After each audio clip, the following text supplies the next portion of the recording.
What's up, everybody? This is James Jimmy Hills, host of Java with Jimmy, and this is a special Java After Dark. And the reason why I say it's special is because if you're watching and you know this brother, he's not a I won't say outside. He's not a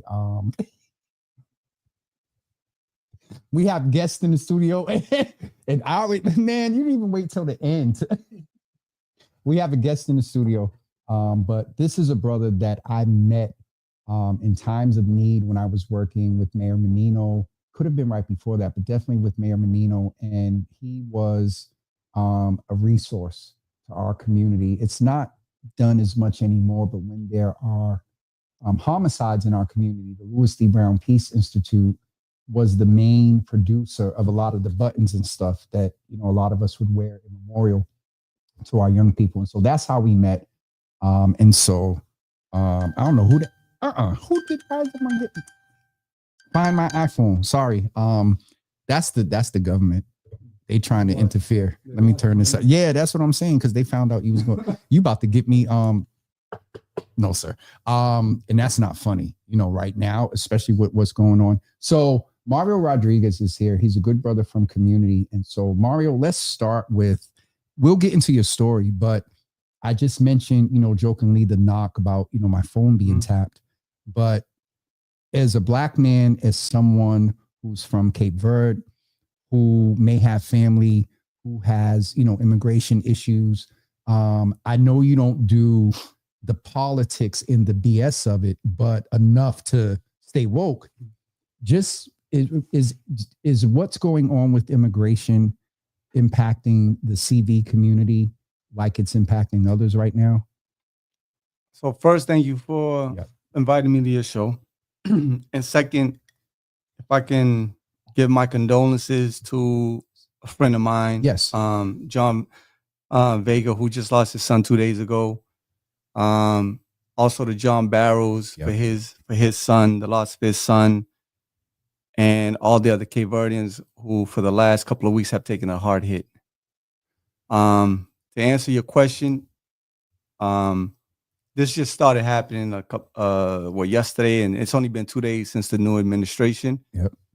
We haven't felt anything yet, but of course, we are foreigners.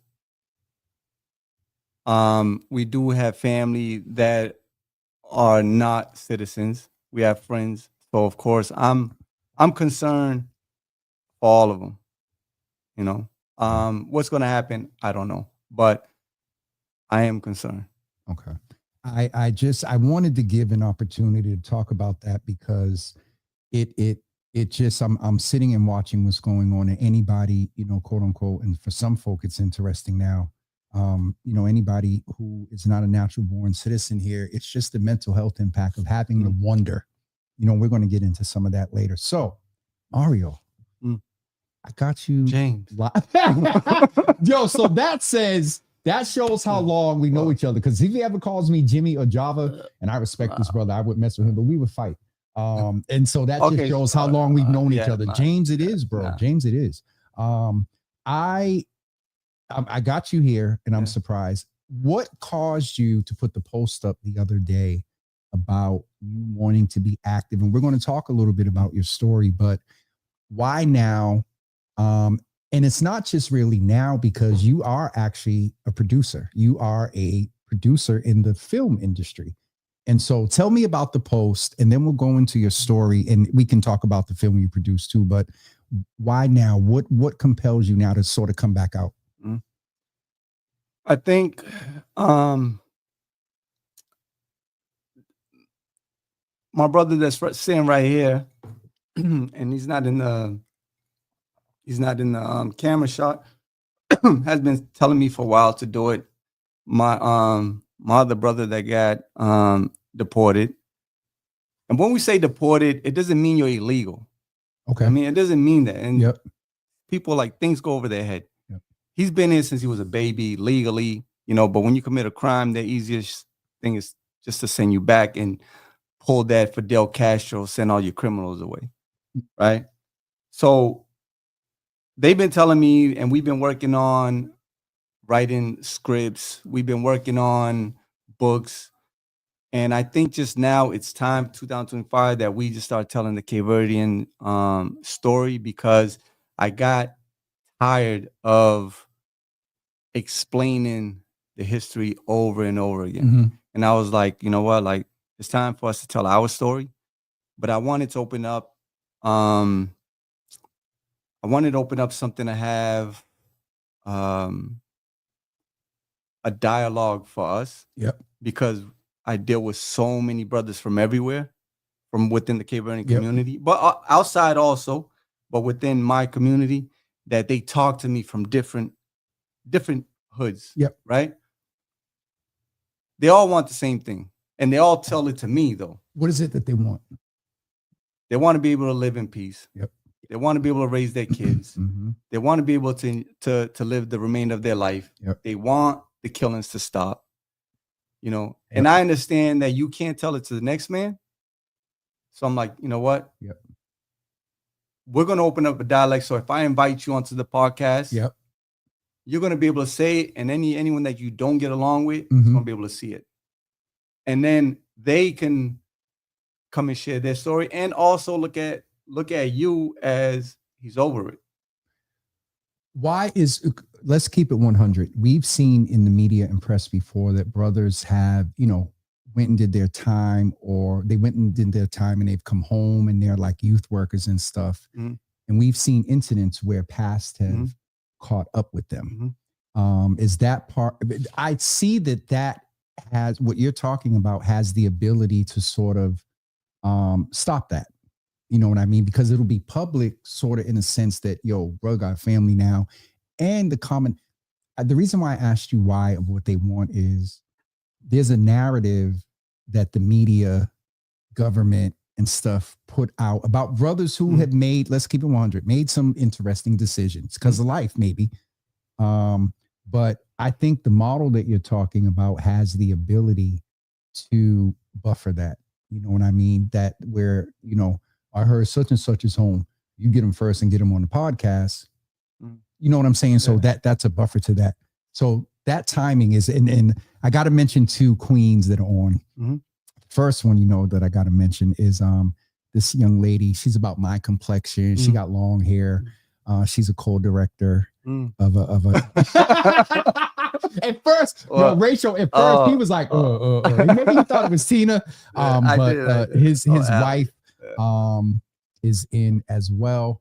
And also Tina is in, and she let us know it's God's timing. And I know somewhere in here, Tina's going to say, I'm waiting for you to come by, James. Yes, Tina, I am. Those are 2 of my lifesavers. Yeah. Those are 2 of my lifesavers. Tina is she? Oh, yeah, she is. I don't want to get into that. This is about you today. Who's Mario?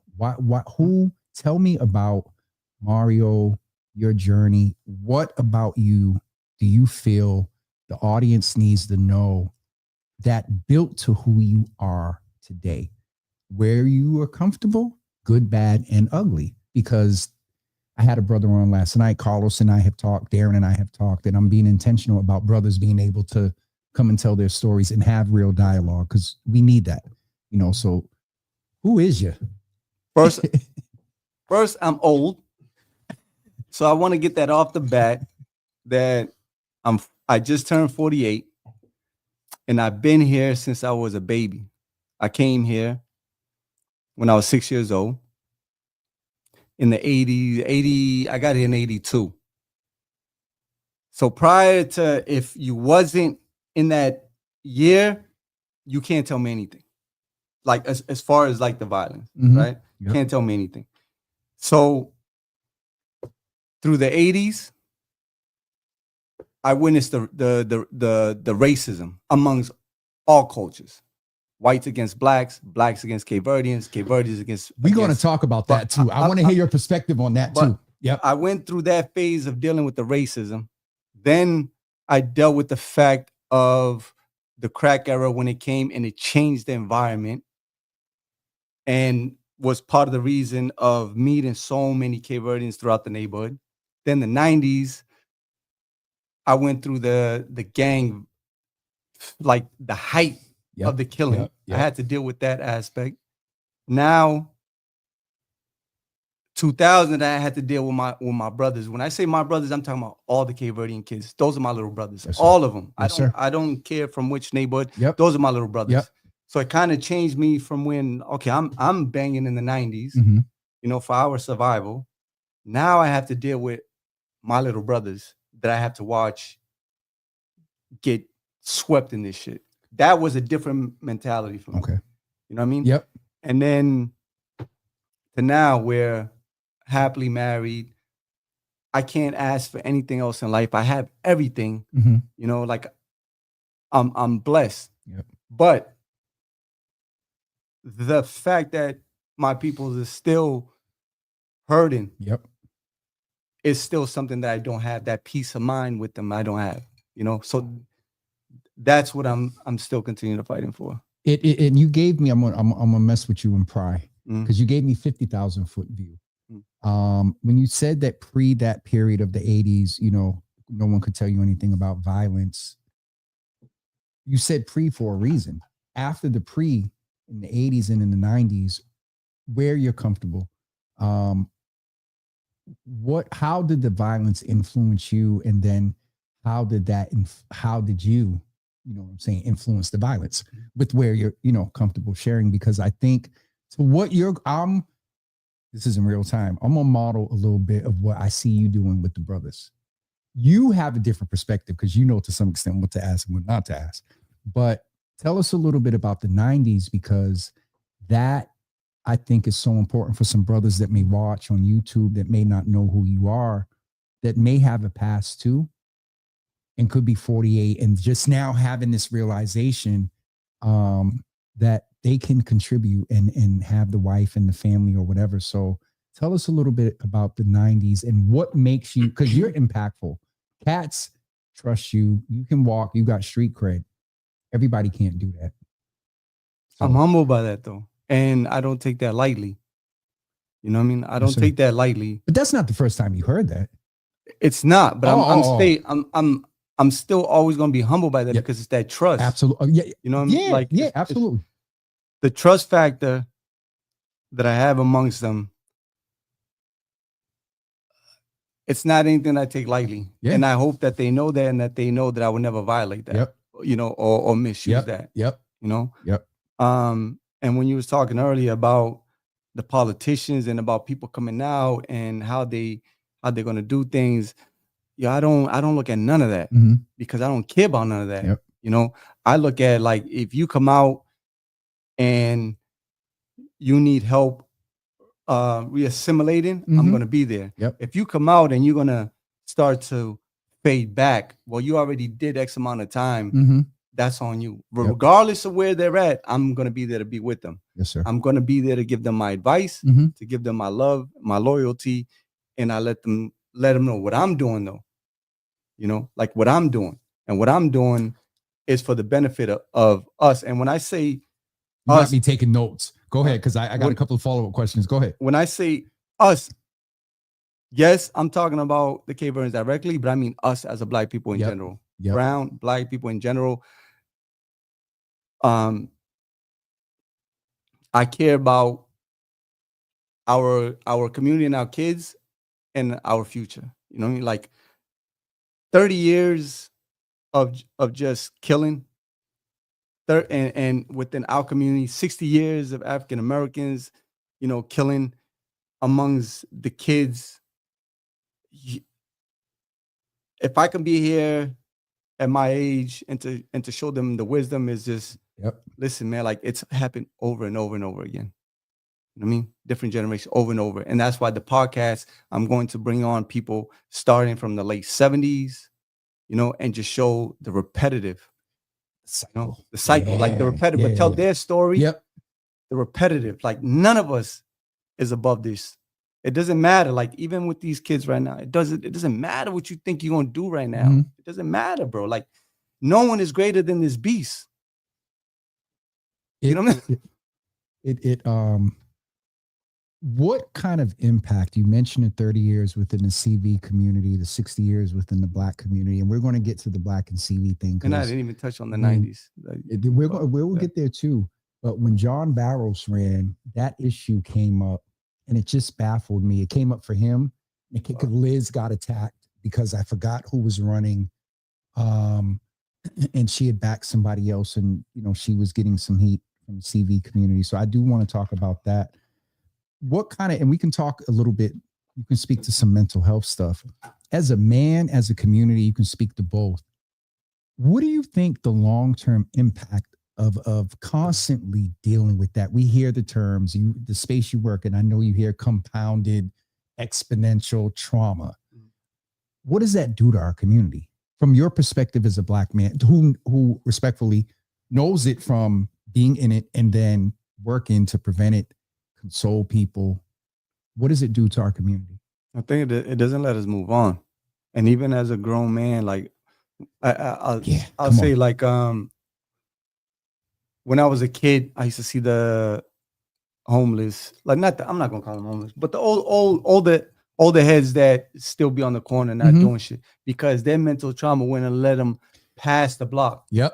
Because they still wanted to hold on to, I'm a G. You know what I'm saying? Like, I'm gangster. I still gotta be out. Like, yo, that's mental health. Yeah. You know what I'm saying? Like, you have to put your pride aside. You have to realize at your age, the influence that you have, just being here on this block, maybe because you're stuck, or maybe because you just can't let it go. Or even there's dudes that don't even be on the block, but just still misleading younger kids because they still stuck in their old ways. They still stuck in, like, when someone goes to prison at 21, 22 years old and they do 30 years, yes, sir, their brains stay stuck at 20. Yep. Because they came in as a kid. They haven't moved on with the outside life.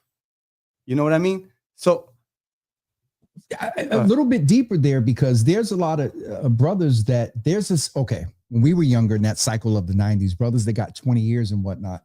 In the past, what do you can give a number two, I'll say 10 to 12 may have been the biggest influx of that group coming back.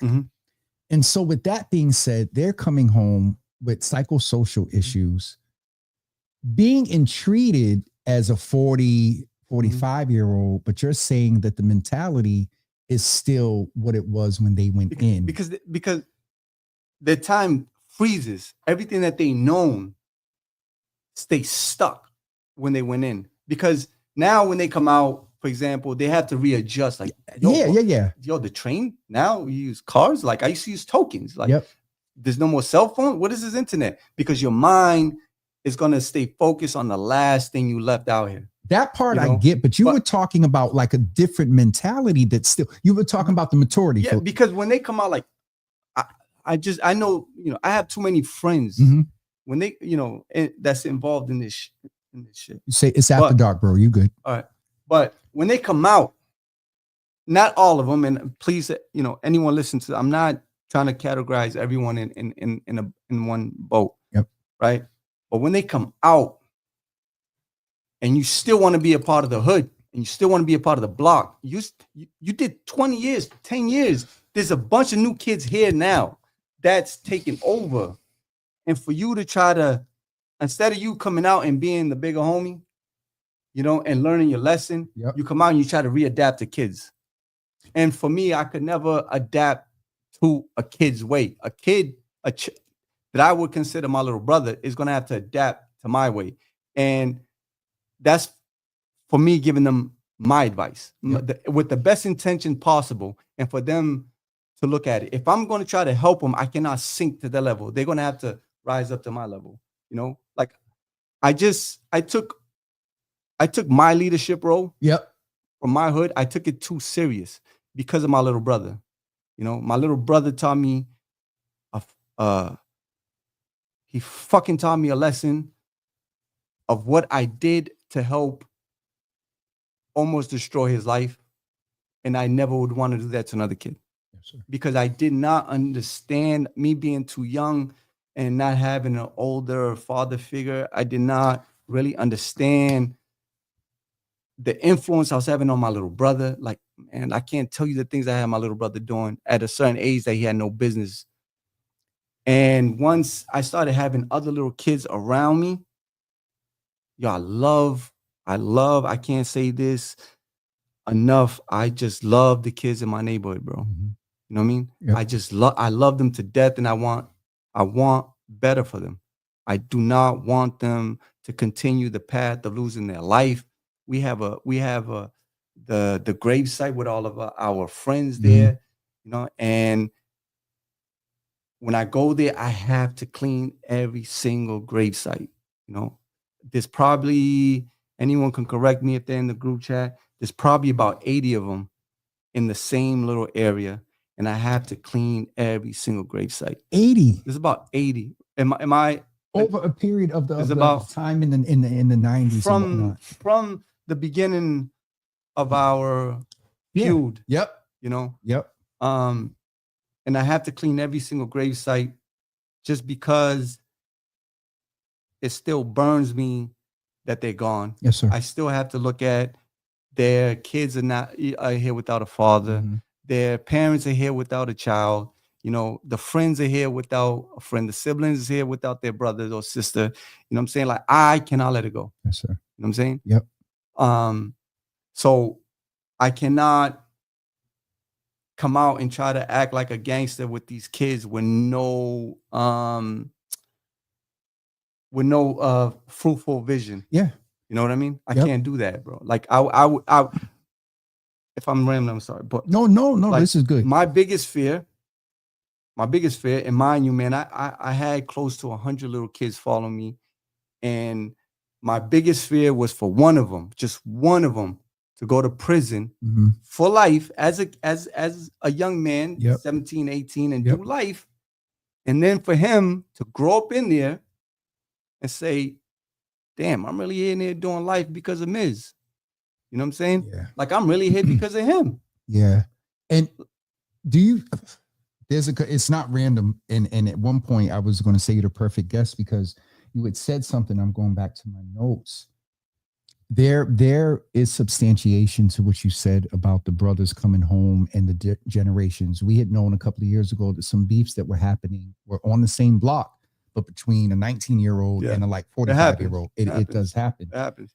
You were talking to some extent, I'm paraphrasing, about your responsibility as a man. Yeah. Generally, whether coming home or whatever, what role do you see our men playing in community and having that type of impact in general? Okay. What role do you see men, and you can add in there what you think we should be doing as men?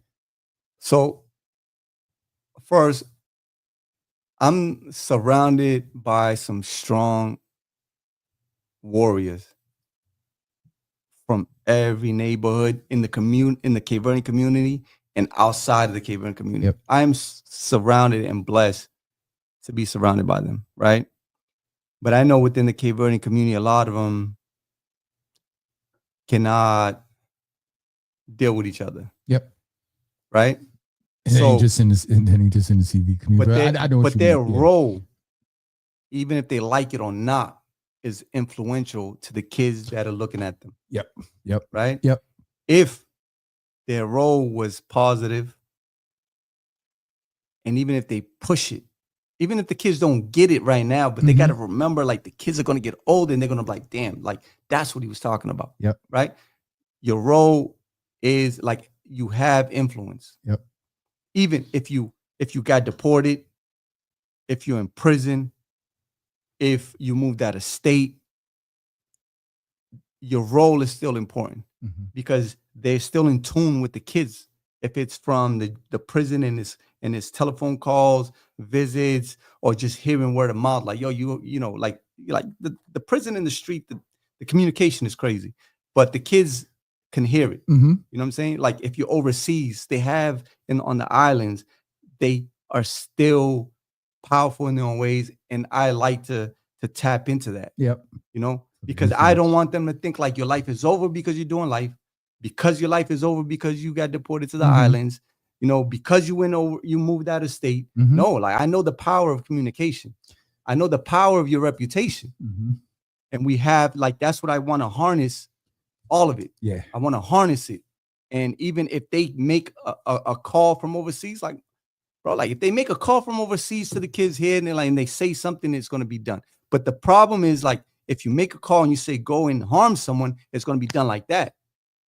But if you make the call and say, listen, I want you to squash a beef, or I want you to just sit down with this person, it might be a little bit harder, but they're hearing it from you. The influence, because they know your reputation. They know who you are. Like if my reputation still holds weight till this day, and it's not like I try to track these kids down. Like I really want nothing to do with these kids. Yes. You know what I'm saying? I really don't. I want to be like a Pied Piper thing to you, bro. listen, because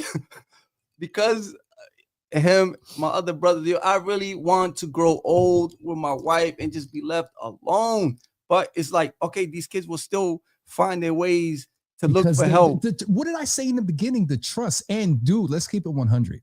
Social media and all that stuff, nothing still moves like where you talked earlier about the can and the thing, but word of mouth and on the street. But that's what I'm saying. It goes to your reputation. And if you have a reputation, these kids are still going to be, they're still going to listen to you. Yep. They might not do everything you tell them to, but they still going to listen. And that's the weight that your reputation carries. And I want all of them to use it to heal our community. So that's that what you see is the role of the man. You talked about your brother. Let's go. I love my brother. Yep. Like, tell me where you tell me about your brother. I love my little brother, man. Like, my little brother has a bigger reputation than I do, believe it or not. Okay. My little brother was a fucking force. Okay. I want him to realize that weight that he holds. Yep. And for one day, like, he doesn't agree with a lot of shit that I do as far as like dealing with the hood, but he understands. But I'm hoping that one day he finds his voice, because I think the day that my brother finds his voice, it's going to make a big impact also. Yeah. But like I said, with all of these, with all of my brothers, I call them my brothers, man. We are literally family. I call them my brother, and I want them to look at me as that, because I want them to find their voice. And the day that they all find their voice and be let it and let it known in our community what we stand for, like we're like within the Cape Verdean community right now. I think this is the closest we've ever been to like really squashing all of our beefs in 30 years. It's like that's the camera, right? It's like this motherfucking close, man. Like this is the closest we've ever been, and for the last couple of days, I've been getting so much positive energy from all of them, and they don't understand like how much life it gives me to go to keep pushing. What do you think is going to take to go from this to where you come back and sit like, yo, we're doing it? Well, that's why, like, I think there's so many of them right now. Like during that Christmas drive, again, I'm thankful for we're going to tour drive. Yeah. I'm thankful, but I think that they kind of see, like, they felt that day, one, the power that they held, two, the influence that they held, and three, how happy they felt just doing something for the kids. You know what I mean? Like, they felt it. But they're and seen it and saw the joy right there in their face. Let's deviate for a little bit. I'll put the other thing in my notes. The toy drive. I saw the pictures. I think it was Mingo or you had put a post up and said, this was wonderful what we did with the CV community. We need to kind of keep this going outside of just Christmas. I don't know if you put it up, but I seen it. Yeah. If you didn't, someone didn't. It was you, I think Ramilda, Mingo, and a couple of other people. And so the toy drive, like how did that feel? Were you purposely working with children of populations of brothers that can't give toys to their children or whatever? Like, tell us, and was this your first year that you did it so public? All right. This is the first year I've seen you do it so public. I haven't seen you be public about it before. It's been so public? Yeah, it's been public. We've been doing it for 5 years. It started with COVID. Yep. Okay. Because Peter, Pleasant Entertainment, yep, Party Rental, he's one of our co-founders. he used to have some great ideas. So during COVID, he brought up like, why don't we just bring Santa to the hood? Stop. He was like, why don't we bring? You sound just like Peter. Because no, and he's my relative. He's you know, and he's like, why don't we just bring the Easter Bunny to the kid? He's like, you know what I mean? Like, yo, I love him. And so it was his idea, and it grew, and we just kept going around to different, like during the COVID, we would just go to house, and just pass out toys to kids, and people were they were registered. But every year, mind you, there's only, there's 6 of us, a couple of cars. Every year it kept growing.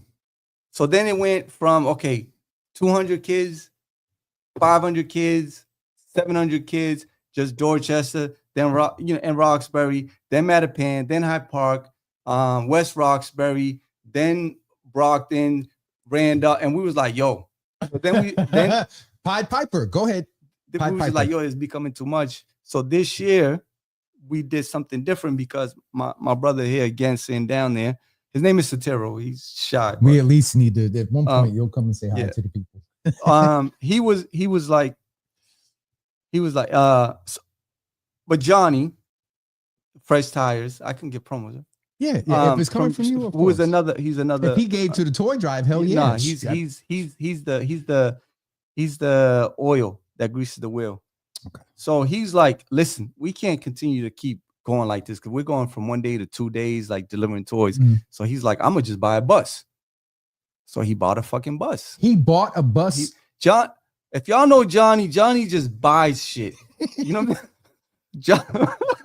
Johnny just buys the craziest shit. For good. Nah, because he wants to. He buys like Johnny. I was trying to give him a pass. Nah. He just buys shit. Okay. So he was like, I'm gonna buy a bus and we're just gonna decorate the bus and we'll just use the bus and we'll just like everyone and then start having designated area.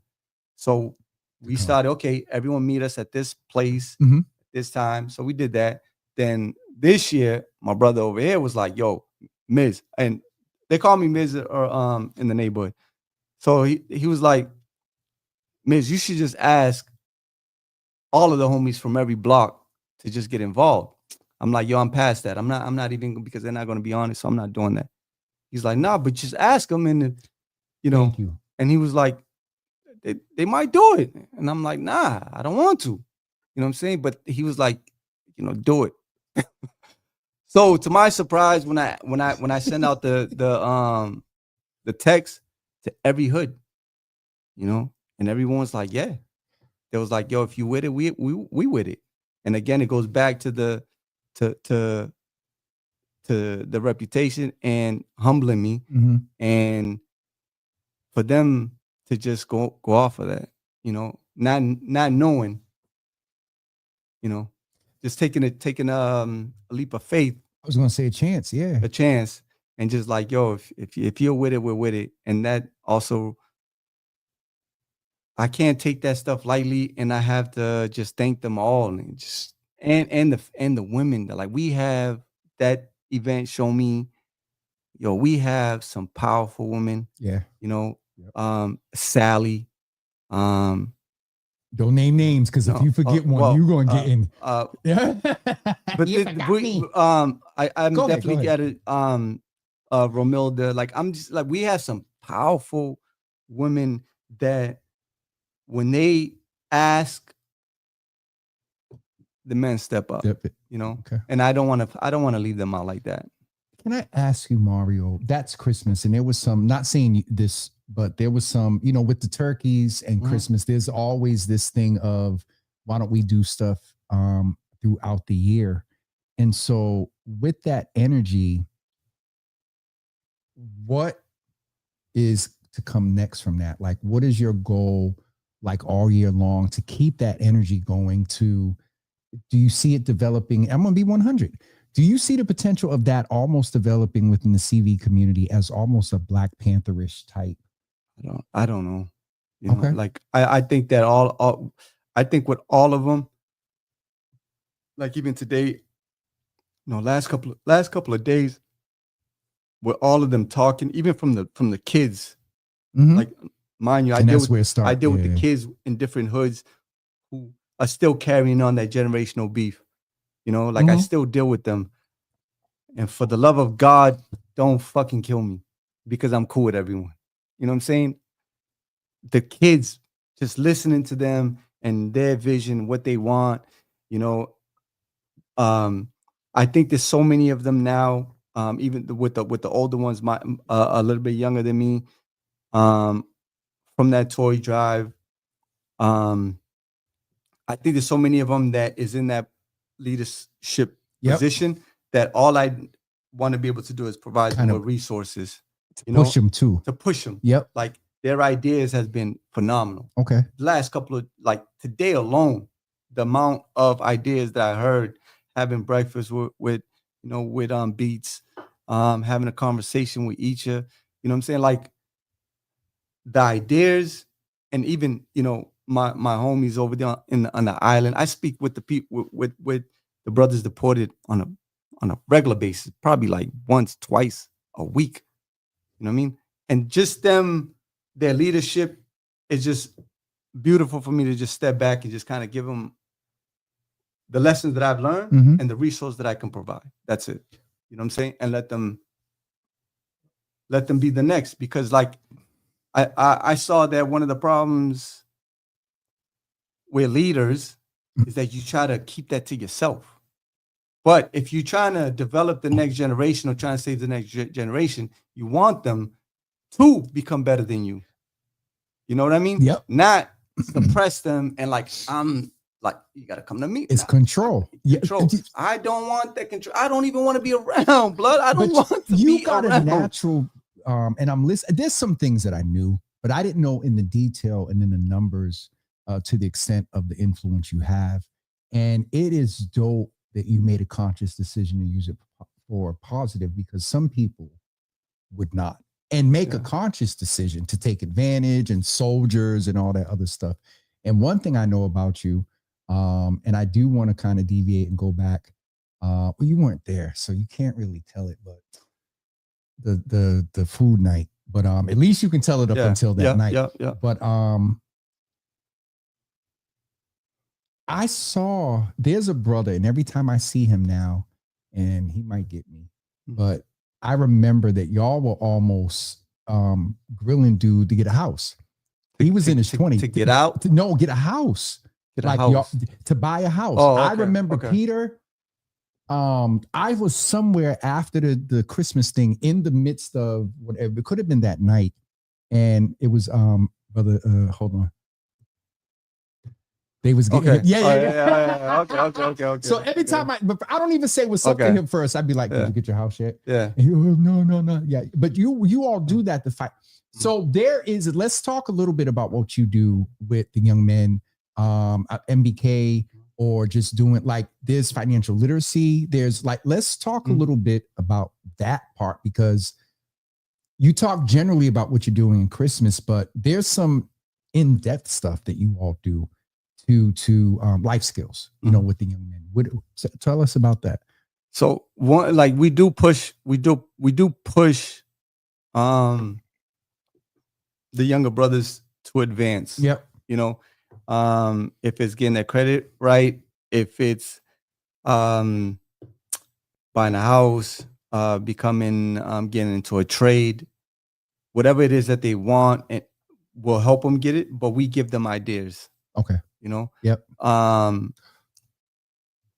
And we instead of going in circles, we decided to start training them in the construction field. Yep. And get them into the trade. So then we started going towards workforce development.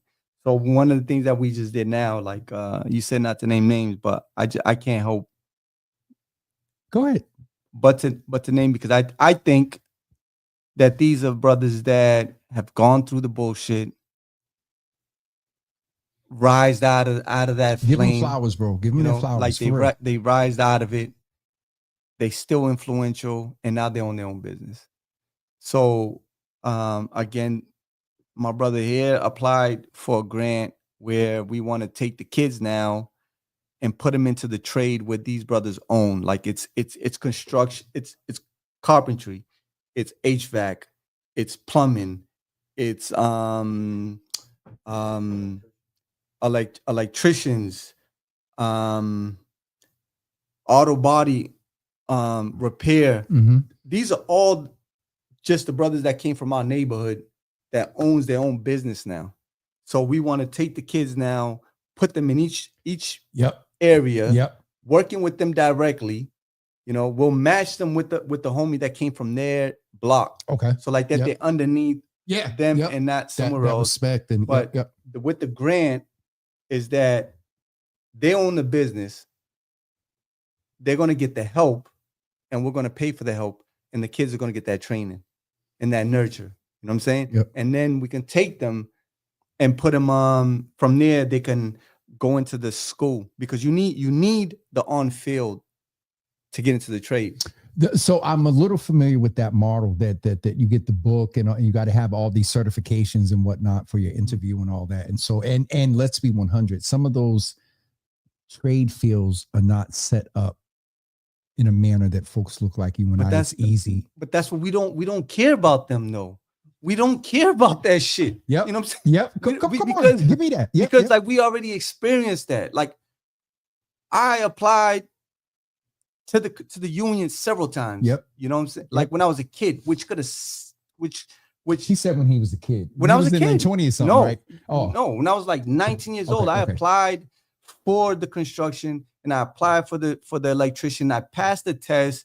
You know, I did the telecommunication. I've been trying to get into the trade, but I saw like as many times I applied, I got that, you know, door closed. Yep. But my thing is like with us and our kids and our community, it's like, yo, we don't give a fuck about none of that shit because we already know you don't want us in there. So if you don't want us in there, we're just going to train them on our own, you know, but get them the experience that they need. Yeah. And then go off on their own if they have to. Yeah. But I can say with the construction, the way that they've been open with us, with the union, it's been beyond, it's been not gratification, but it's been amazing for them to just say, you know what, we take accountability for that. Yeah. You know, we take accountability for that, and we're going to partner up with y'all. Yeah. Train them, and then they can get into the union when they meet all the criteria. You know, the accountability that they even took was just like outstanding. But that was that partnership only happened because another brother that was in prison that came from our hood climbed the ranks once he got in the union and then opened the door for us. That's the thing. You know, there's this saying, each one reach one and teach one and all that other stuff. And it's a good saying, but y'all have like demonstrated it. One thing I want to ask, just because I know a little bit, are you getting ready to dip to where the young people can go into the life sciences too? To the what? Life sciences.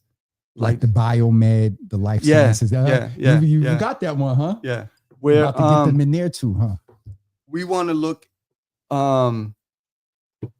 with Ross. Yep. Shout out to Ross. Ross teaches laboratory, like real science. That's why I asked for the young woman that was on before. Oh, and I got to connect you. Who was it? Resilient Coders. Yep.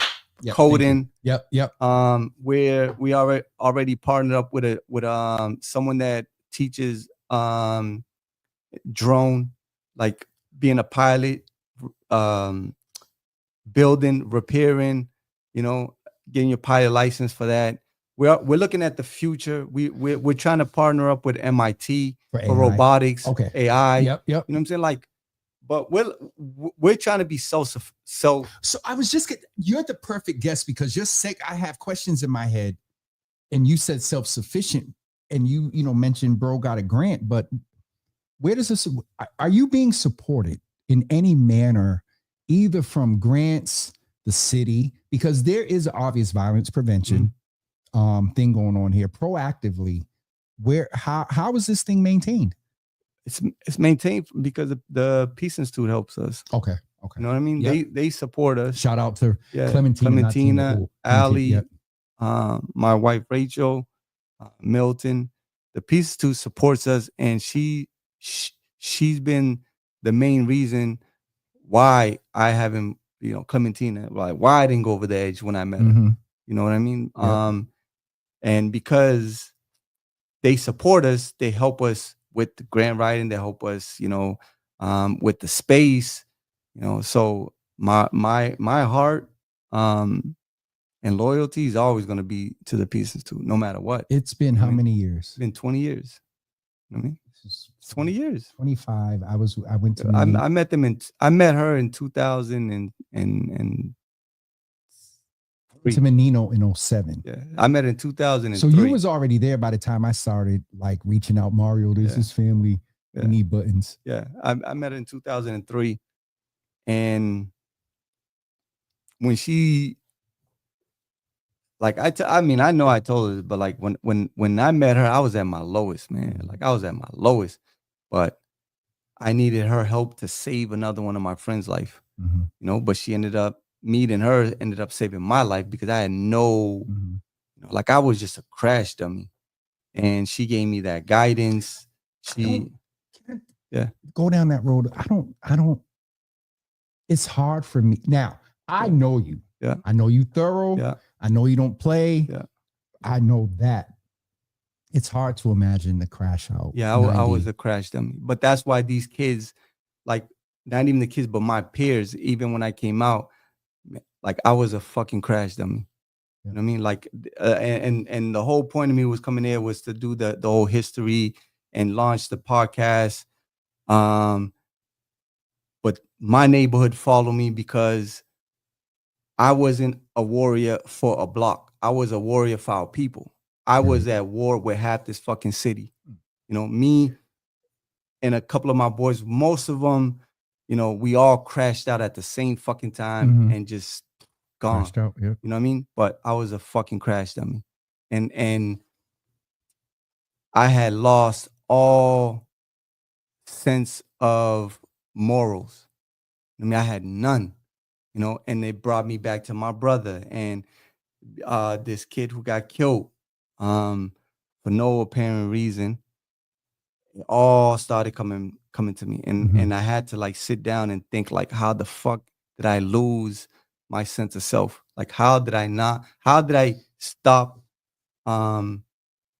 caring about human life? But I know, like, if people like, and this is all going to come out in the podcast and in the film, I was a fucking crash dummy. I woke up every fucking day with just the means in my mind to get rid of everyone that hated Cape Verdeans. A mission. Yep. Like I stopped going to school. You know what I'm saying? I didn't care about living. I didn't even want to be alive. I'm saying, but I stopped caring about everything. Can I ask you something, Mario? Because a lot of people have said that.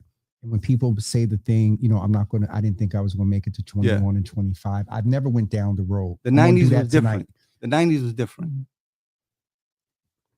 Put us in that room, in that day, in that time, that week, where you have a mentality that you don't care about life. Like, what is that like? Because it was like I watched my best friend get killed in front of me. Okay. You know what I'm saying? Yep. And I had to sit there with him until the ambulance come and his brain particles is on his back. Okay. You know what I mean? And I know who you are, but I also want to be, because we move in this space. If at any point you want to break, it's fine, man. Okay, like okay. I'm like, yes, sir. That was someone. That I appreciate it. That was someone that, like, when that happened to him, everything just clicked. It was off. You know what I'm saying? For not just for me, but like my entire neighborhood. We was just like, yo, that's it. You know what I'm saying? Like, and once you start going, and like, and every kid that's doing this now, you have to accept the fact that when you're out there causing harm, it's going to come back to you. You know, you can't be in the realm of I'm just going to keep doing this and get away with it. Like that's just you're not in reality. For us, for at least for my friends and myself, and in my era of the 90s, we knew, like we knew the chances of us.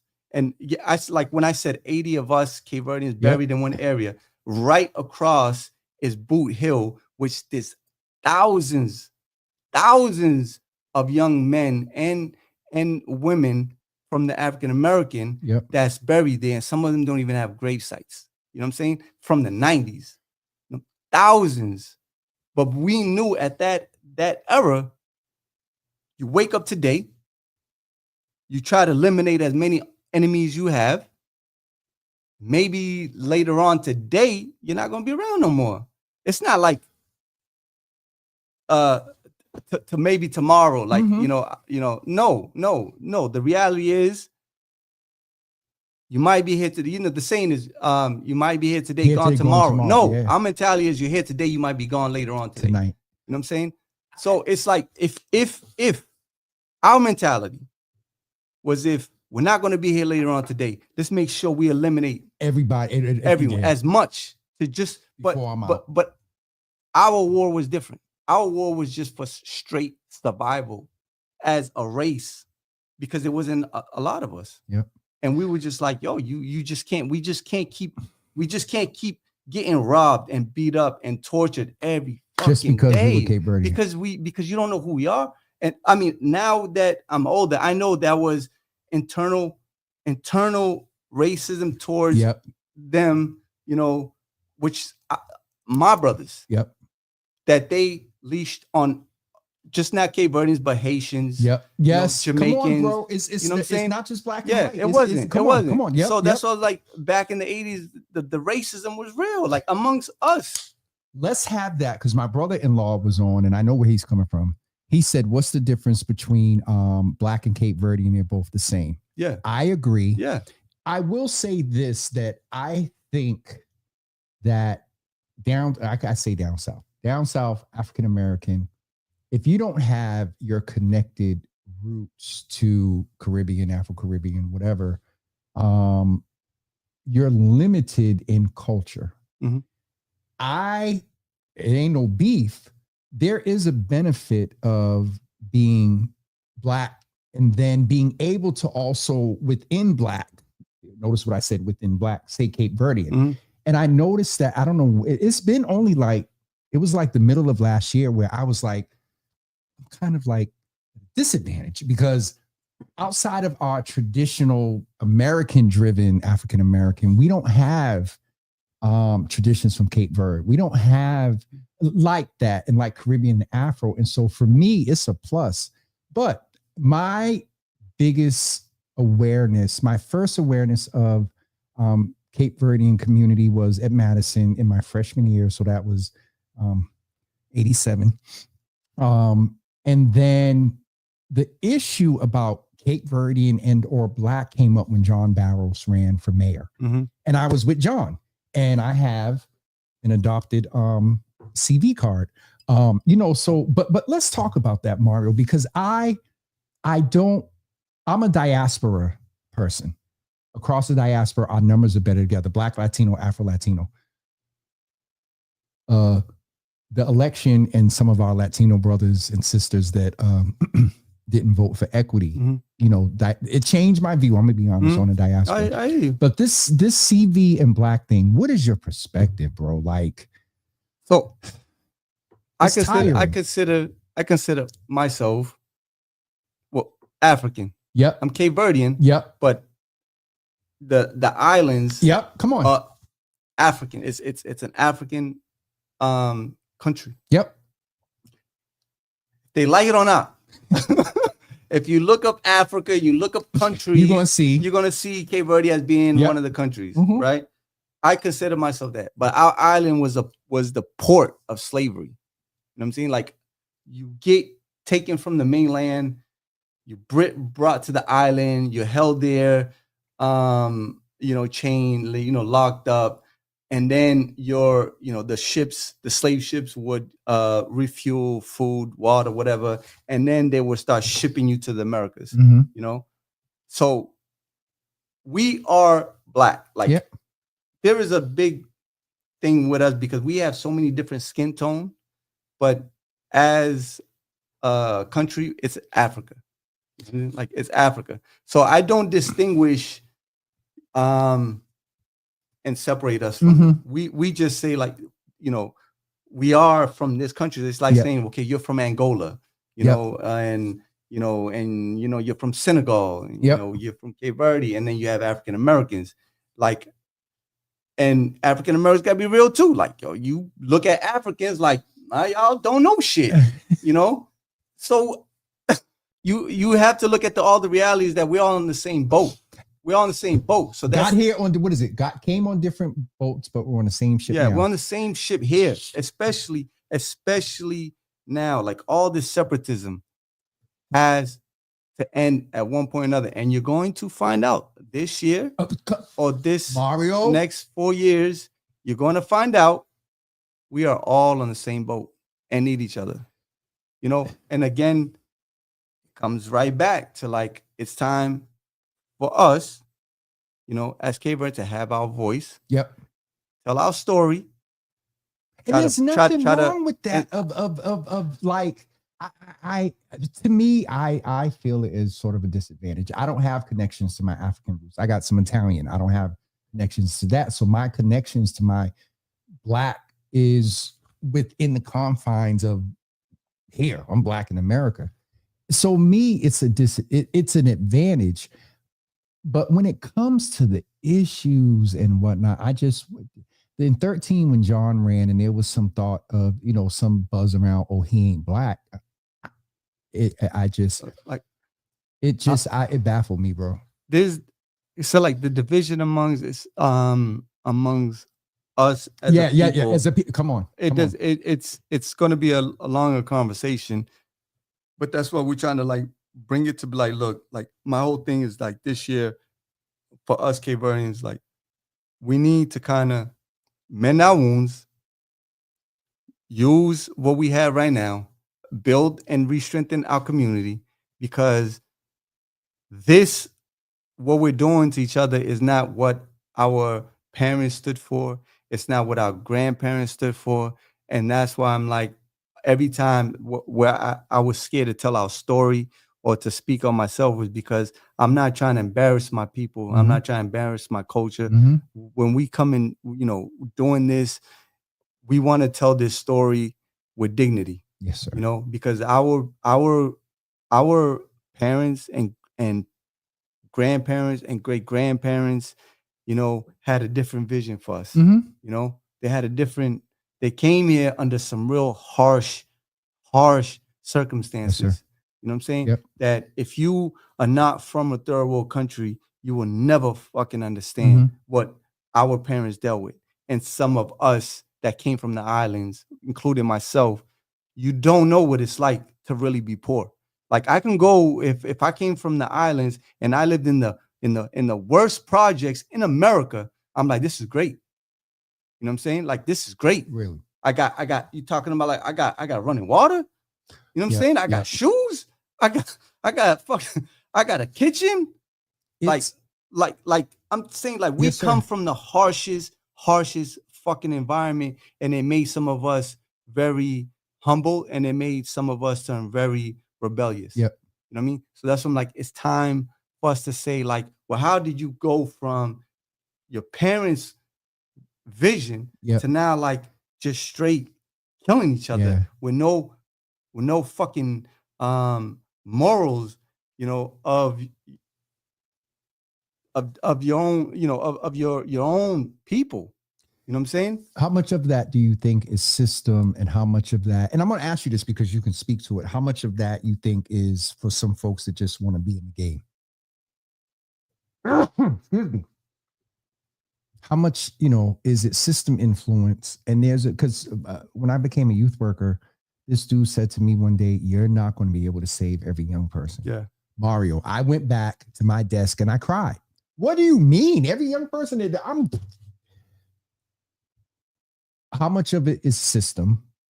And do you agree with the notion that there are some brothers that just no matter what you do, give the world, they're just going to be, for whatever reason, their brain got twisted and they just about that life. I'm in that reality, man. Like I know, man, I can't save them all. Like, because some of them, like, and most of the ones that's with us right now, you know, you had to go through that warrior stage.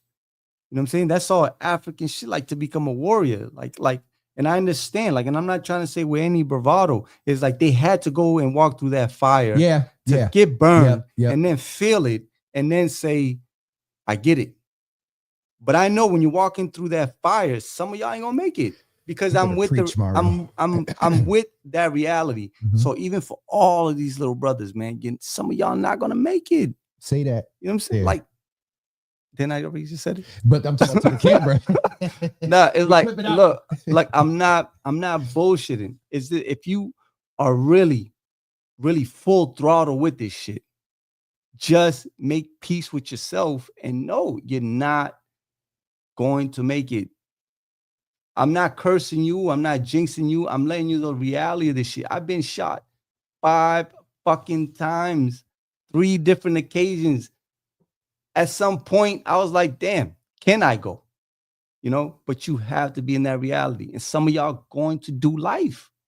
That's what you signed up for. It's mathematics. So don't think like you're going to be able to, you know, just kill someone's brother and his family's not going to come at you. Don't think his homies not going to come at you. Don't think that the law is not going to come at you. You're watching too much fucking movies. And some of y'all fucking, you know, now y'all are dealing with cameras every fucking where. And you want to record yourself shooting someone, you know, like you have to understand, like y'all stage of the game is very much different and very publicized. You're on camera all the fucking time. Just deal with that reality and not think I'm gonna get away with everything. I had a couple of friends, bro. Like I had one friend, too many murders that he committed. But at the end of the day, he ended up coming back. Like you just can't get away with all of it, man. You can't. I love all of them. And that's why I'm like, I try to do this now to just try to keep you from going, you know, making that same mistake and losing your life. I usually don't do this in the midst of the show, but we had to zoom in, man, because I don't, you know, the OG model, Mario, it became just this sexy trend, and we had some OGs that didn't you know, we had some OGs that was doing these young people wrong, leading them the wrong way and all of that. I don't see, and I'm not in direct service no more, but I don't see this as much anymore, where you're taking cats with credibility that can go in and pull folks up. I don't see that much anymore. It's still there, but nothing is as much as like how it used to be. It's like in the 90s, because now a lot of stuff is internet. So even now, like internet thugs and like, yeah. But I'm saying like, even as far as like, you see, when you're driving around, walking around, you don't see everyone, you know, every hood on every block, you know? Yeah. So you can't be that OG walking through your block and seeing a bunch of kids. Them little kids, they're not there no more. They either, you know, in the crib, driving around, doing their own thing. Nobody's playing that block role no more, because everything changes with time. You know what I mean? Everything changes with time. Where like 90s is everywhere you go, especially Boston, everyone from Boston, you know, like Dorchester, Roxbury, Mattapan, but every beef you had was like next street over or real close proximity. But when you walk, you saw a group of at least 10 to 20 homies on each fucking block. Yeah. You know what I mean? Yep. So when you come out of jail at that time, you can come back to your block and there's still a bunch of people there. Now, when they come out, And it's the generational divide too, because one of the things that Darren often says that sweep and stuff that they did, the Boston Miracle, it took the organization away from the gangs, at least. And you understand this, that if a right call goes out, yo, stand down. We, Christmas time, no kids or something. And you talking about the same. There's only one Boston Miracle that they talk about. Yeah. I have to call bullshit. Yeah. I have to call bullshit. I have to call it because, come on. Because you were because I was there. Like I was there. And our neighborhood was one of the most violent neighborhood at that time. Yep. Upham's Corner, you know what I'm saying? 91, 92, Window. 93, 94, the most violent neighborhood. I mean, like we would have people like, I ain't coming to your neighborhood, but I'm like, yo, you from Heath Street. You know what I'm saying? But like people would not want to come into our neighborhood, Now once, and this is before all of the other gangs, the Cape Verdean gangs, like we were the primary dominant ones, Not once did I ever see a preacher come talk to us. Not once did I ever see a street worker come talk to us. The Boston Miracle, I'm gonna call bullshit because what I saw, and they don't get the credit, was Antonio Ansaldi, Ray Dog, and creating the Made Men. When they created the Made Men, it took homies from every fucking hood, put them together to make a record, and that because they were like, yo, look, we're going to do this to kind of put y'all on. Yep. But homies can't be beefing with each other. Yep. Niggas kind of fell back. Yep. You know what I'm saying? Yep. For me, being there at that time, that's what stalled the beef. That was the fucking miracle. But they don't get their flowers for that. You know what I'm saying? Yep. Like they don't get their flowers. They, even like Antonio, I love and respect. I heard what him. You was getting ready to say. The original name. Like yeah. Like I don't know if he even gonna think, but his original name is E. Devious. Yep. Now that even with Ray being older, people want to step on him. Yeah. But at their prime, they use it. It goes back to influence. They use their influence. Because they were a fucking monster. Yeah. But they were a monster in the city, and they were a monster in the fucking record label. Mm-hmm. And I was young enough to know like record labels would try to sign them and then drop them immediately. Because why? Because they would fuck niggas up in the industry. RSO got the RSO back in the day. You could not, and they put Boston on as far as music. Like I'm never going to discredit them or talk shit about them or even Ray. I'm not going to do that. Yep. It's easy now to try to discredit, someone when they're in their elderly stage. Yeah. But where was you elderly? It's not elder. I'm saying older. Like, when they're in their older stage. Yep. And I'm specifically talking about Ray. Yep. You know what I'm saying? Like and it's not easy. being at his best and not in your best, Yep. Like it's easy to attack someone when they're at that age, but when they're in their prime, like you wouldn't do shit. So if you wasn't gonna do shit when they were in their prime, leave the man alone and give them their respect. Leave them the fuck alone. But there wasn't no fucking Boston Miracle. Clementina said it was called One City Success Story. I never heard of that, Clementina, either. But like I said, like Tina be low key messing in her own little way, and then she'll smile with it. I'm gonna. What time do you think it is? I don't know. Just give me a guess. We started at 8. It's probably like 9:30 right now. Oh, 9:13. Okay. All right. This I looked up and I'm like, God, dog. We what you call it? But for me, when the time goes by like this, and I don't know, it means that it was real engaging. And I know you get ready to do your own thing and whatnot, but I would not mind like doing a part 2. And just Milton asked, did you see the text? Milton. No, like he's here? No, like no, not Milton from Peace. Oh. This is he was I don't. Milton has his own story. Okay. He was he has a book. It's called Young Outlaws. And he was from CVO section, I talk to him now, and it's like, I don't know. It feels like we've known each other forever. Okay. But we been at odds forever. Yep. Him and my brother, odds forever. But now we're mending. We're mending. And he asked, like, he was like, yo, me and you got to go on his show. And I tagged you, and I was like, yo, like, you hear I ain't look, but Mario, no, but if you reach out, you already know. If we just pull up another mic and you'll have to produce and do the cameras. He has his own story. Okay. But again, like, that's why, so many of them have their own story. That's why, like, I really want to create this platform. It's needed, because so there's a woman on here. You already have an impact right now. It's so real. I want my sons to watch this. It's so realistic. So a mother just said that. You know what I mean? And so we need this. And it's Quandre said she says she's proud of you. Wait, Quandre? Yes, Is it Cash? That's my son. Oh yes. Oh. No.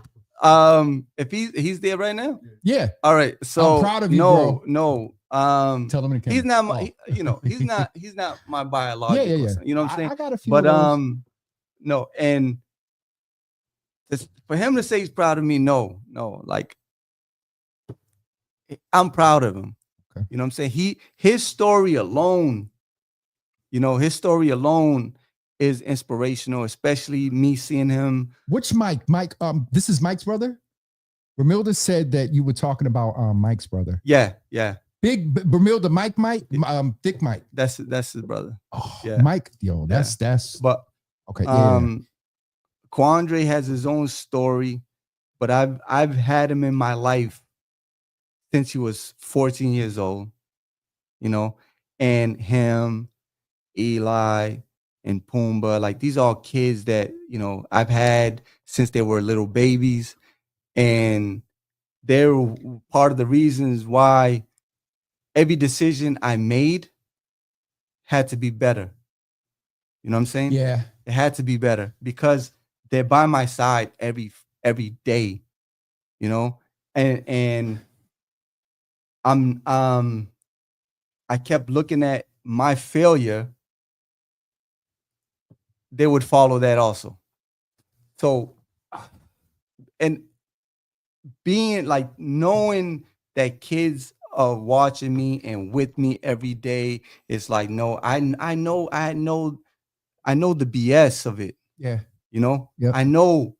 And for these little, kids, which I know, you just being a young Black male in this society, it's already a strike against you. And so for me to try to make it worse for you, it was not even an option, because again, it brings me back to my little brother.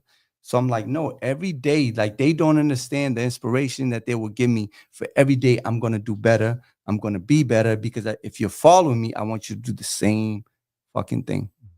You know what I mean?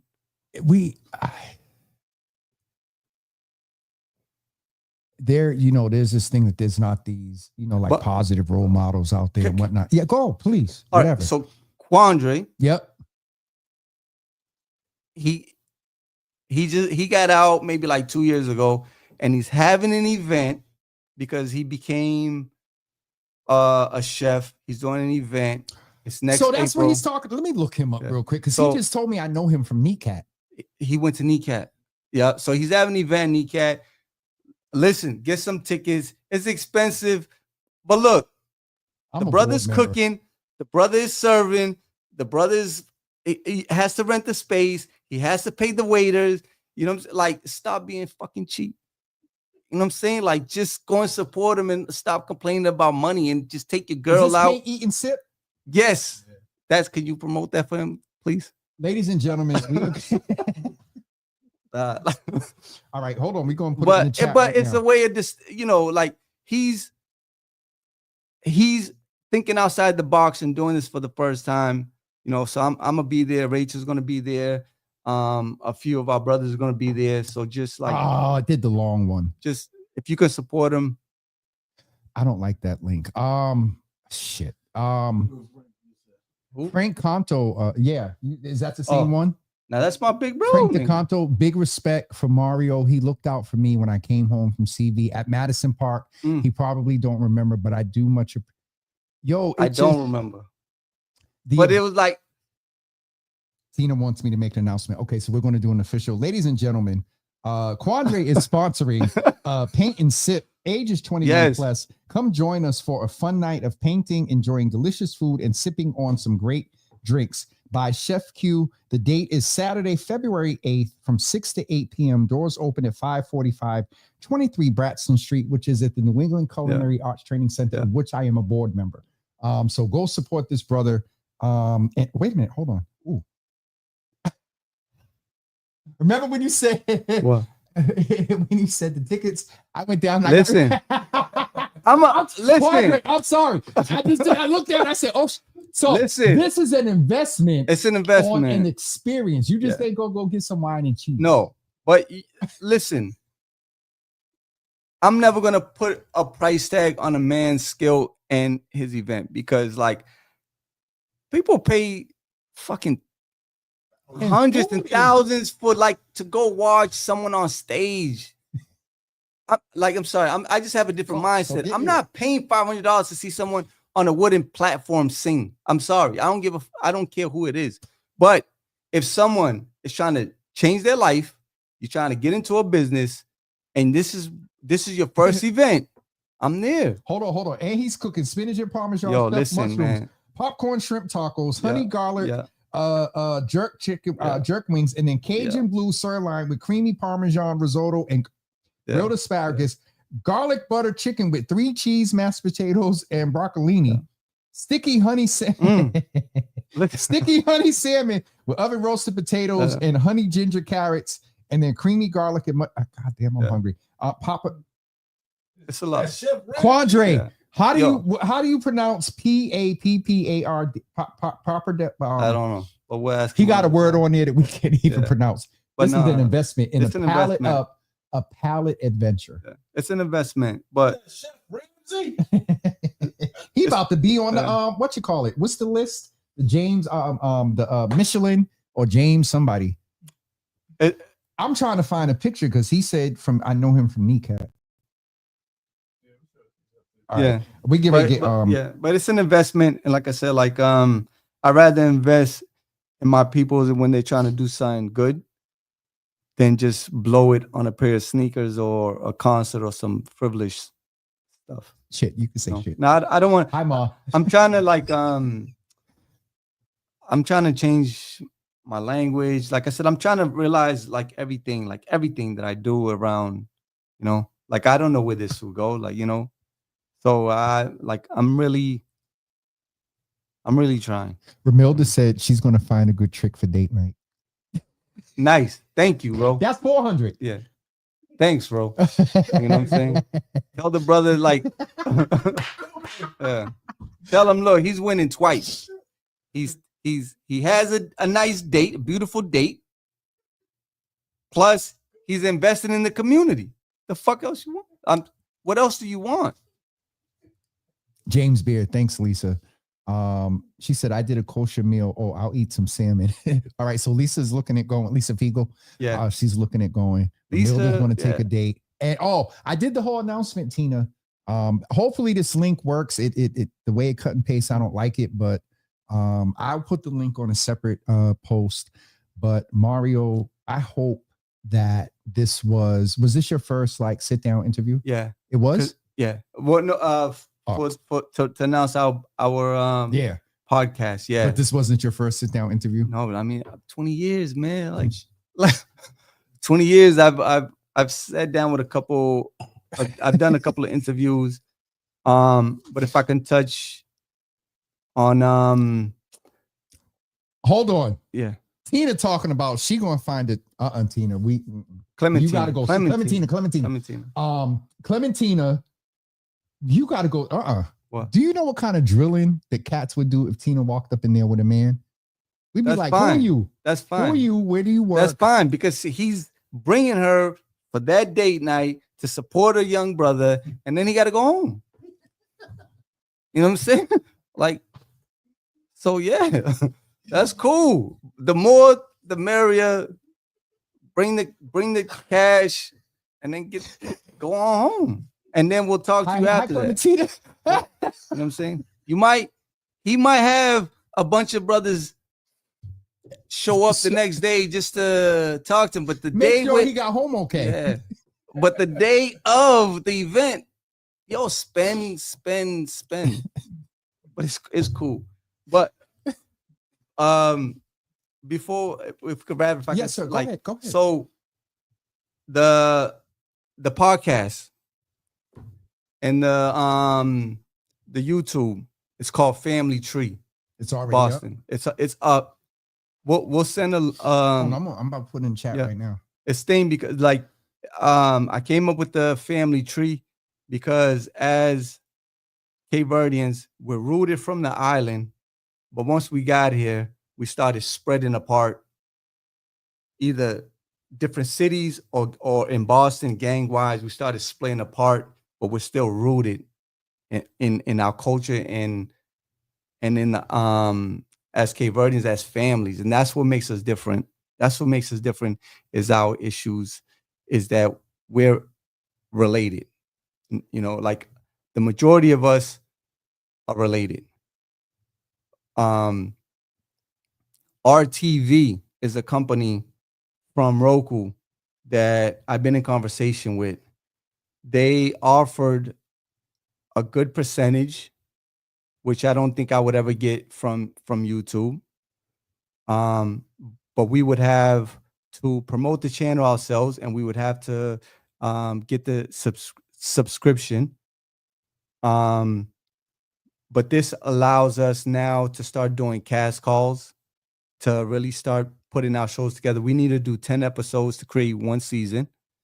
So we need to do a cast call. We need to find actors. And this is a way of us opening the door for the people in the entertainment business, right? And giving them a chance.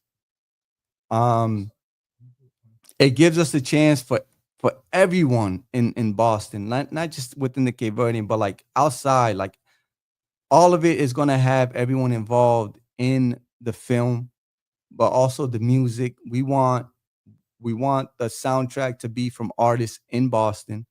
We're not excluding anyone. I would never exclude anyone outside of our culture. I'm just saying it's just time for us to tell our story, because I've been seeing people trying to write books. I've been seeing people trying to tell our story, and they know nothing about us. And they try to do interviews with people without getting the full story. So it's like, if anyone's going to tell our story, it's going to be us. And we want everyone outside of our cultures to just stop. Just stop. You know, like, we don't know what you're doing. We don't know your end goal. And whatever you do, we don't know if you're going to get the story wrong. We don't know if you're just doing it for profit. What we're saying is our story is painful. And if we're going to tell it, we're going to tell it with dignity. Just let us give us that space to do that. Amongst the brothers that have been involved since the Christmas event, we want them to continue with that energy. Yep.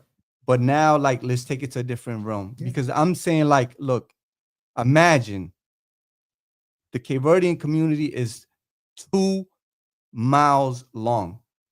Before the beefs, we had that 2 miles as one hood. Like, everybody didn't bang, but everyone got together. Yep. You know, we were the biggest hood in Boston, in New England, to be real. Yep. You know, 2 miles, right? What we're saying is, like, imagine when you harness that and you go into entertainment and you support each other. You know, imagine when everyone that has the business, now we're like, look, with everyone that owns their own business in the construction field, we can literally, like, amongst us, we can build a house from ground up. Yep. You know what I'm saying? Oh, we forgot about, like, your carpentry skills. I'm not Rachel. Like, we're we're just saying, like, we want to be able to just imagine. I'm not telling y'all to sit down and squash anything right now. I'm saying imagine the power that we would have back as a community if we could harness that. So if this is a little way of us saying, like, okay, when we tell this story, we're going to take everyone from each hood and we're going to put you in this story. Yep. We're going to get your music, we'll get your business, or we'll get your into the film, and from here even give life to the ones that got sent back to the islands. Yep. And also to the ones that's never going to get out of prison, because I'm still not going to forget them. So it's going to be a way of, like, somehow still interjecting them. That, again, the perfect guess. I was just, when I sat back like that, I'm thinking, even though they're there, the mental impact of them knowing that they're still having an impact, though limited there, that's good for them. So in the prison, Cape Verdeans are united right now. And I'm gonna give shout out to it's called Tudo Junto. That means all together, right? When you're in prison in this state, if you're Cape Verdean and you killed another Cape Verdean or whatever you did, you're gonna go in there. You're still gonna have to sit at the table with everyone. Yeah, you know what I'm saying? We're united in the prison, right? Yeah. Yep. Right? Yep. I get We're it. Yep. united on the islands when we get deported.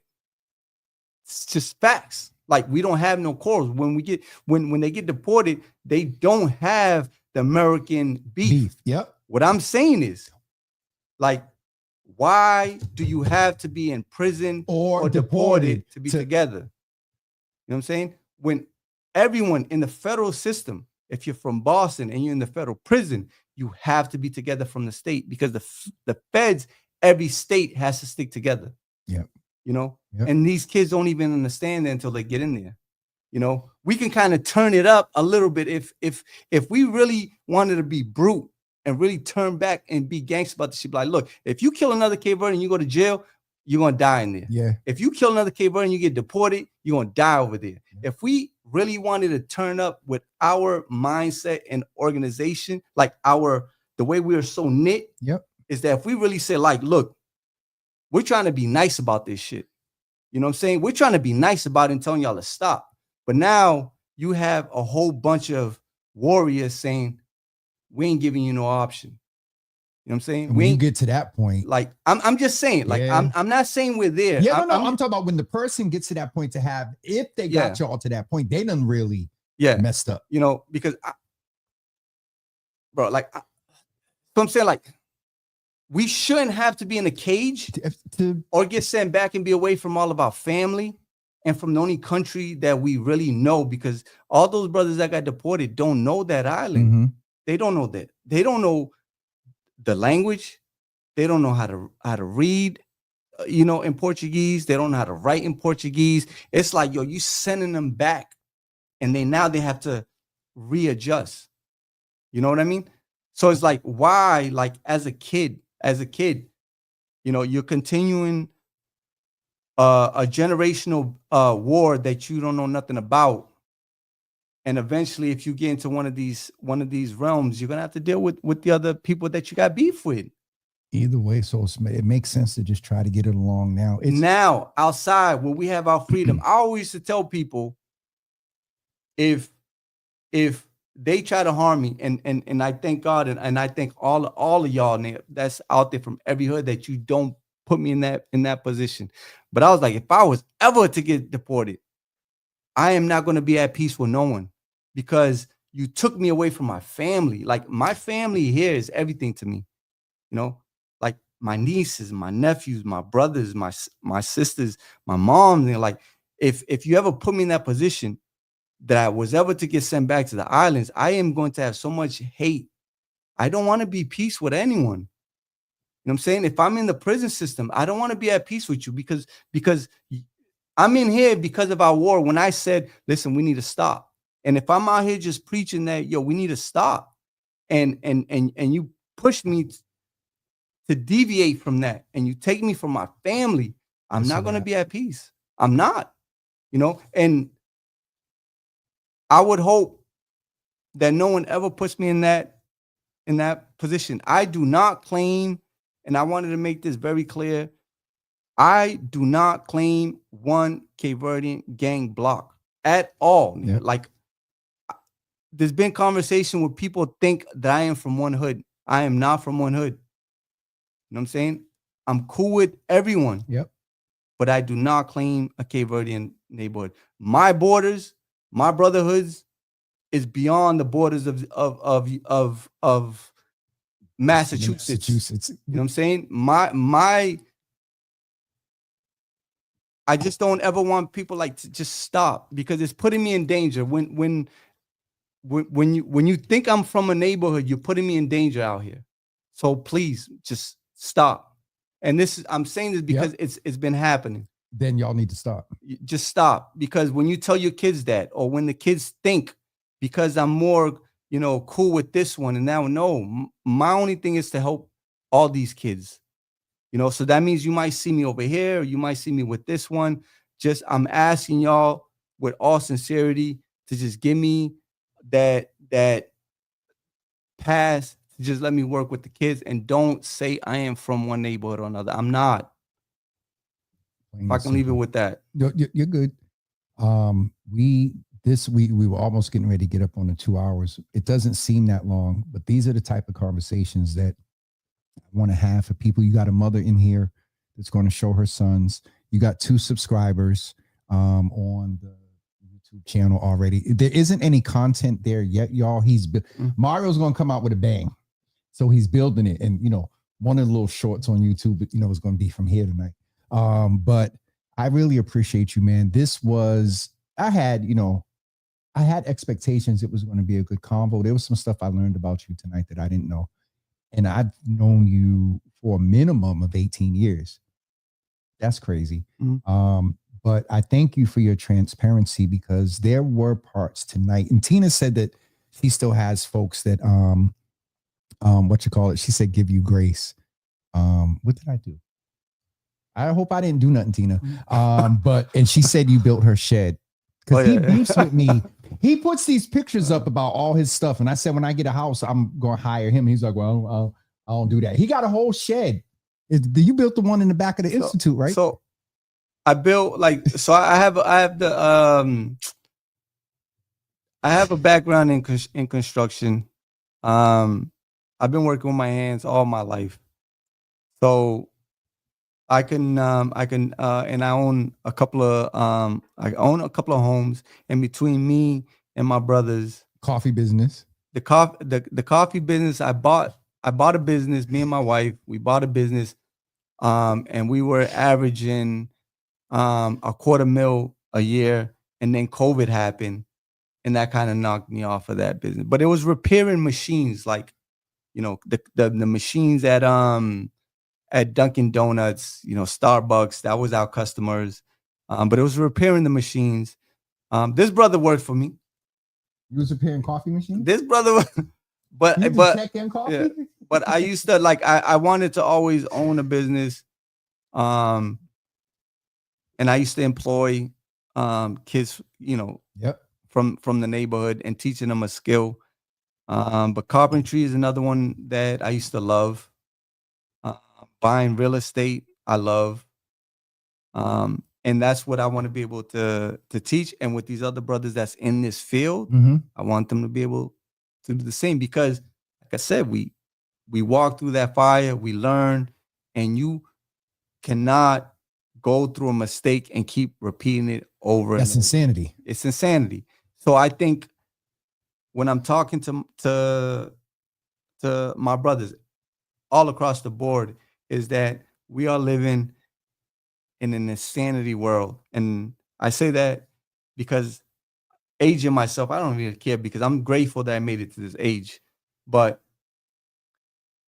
to say, like, in the 80s, the people in the suburb, the kids in the suburb went to college and then left, right? Yep. Went on to get a degree, job, whatever. I know where you're going.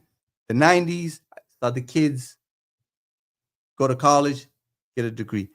Early 2000s, go to college, get a degree.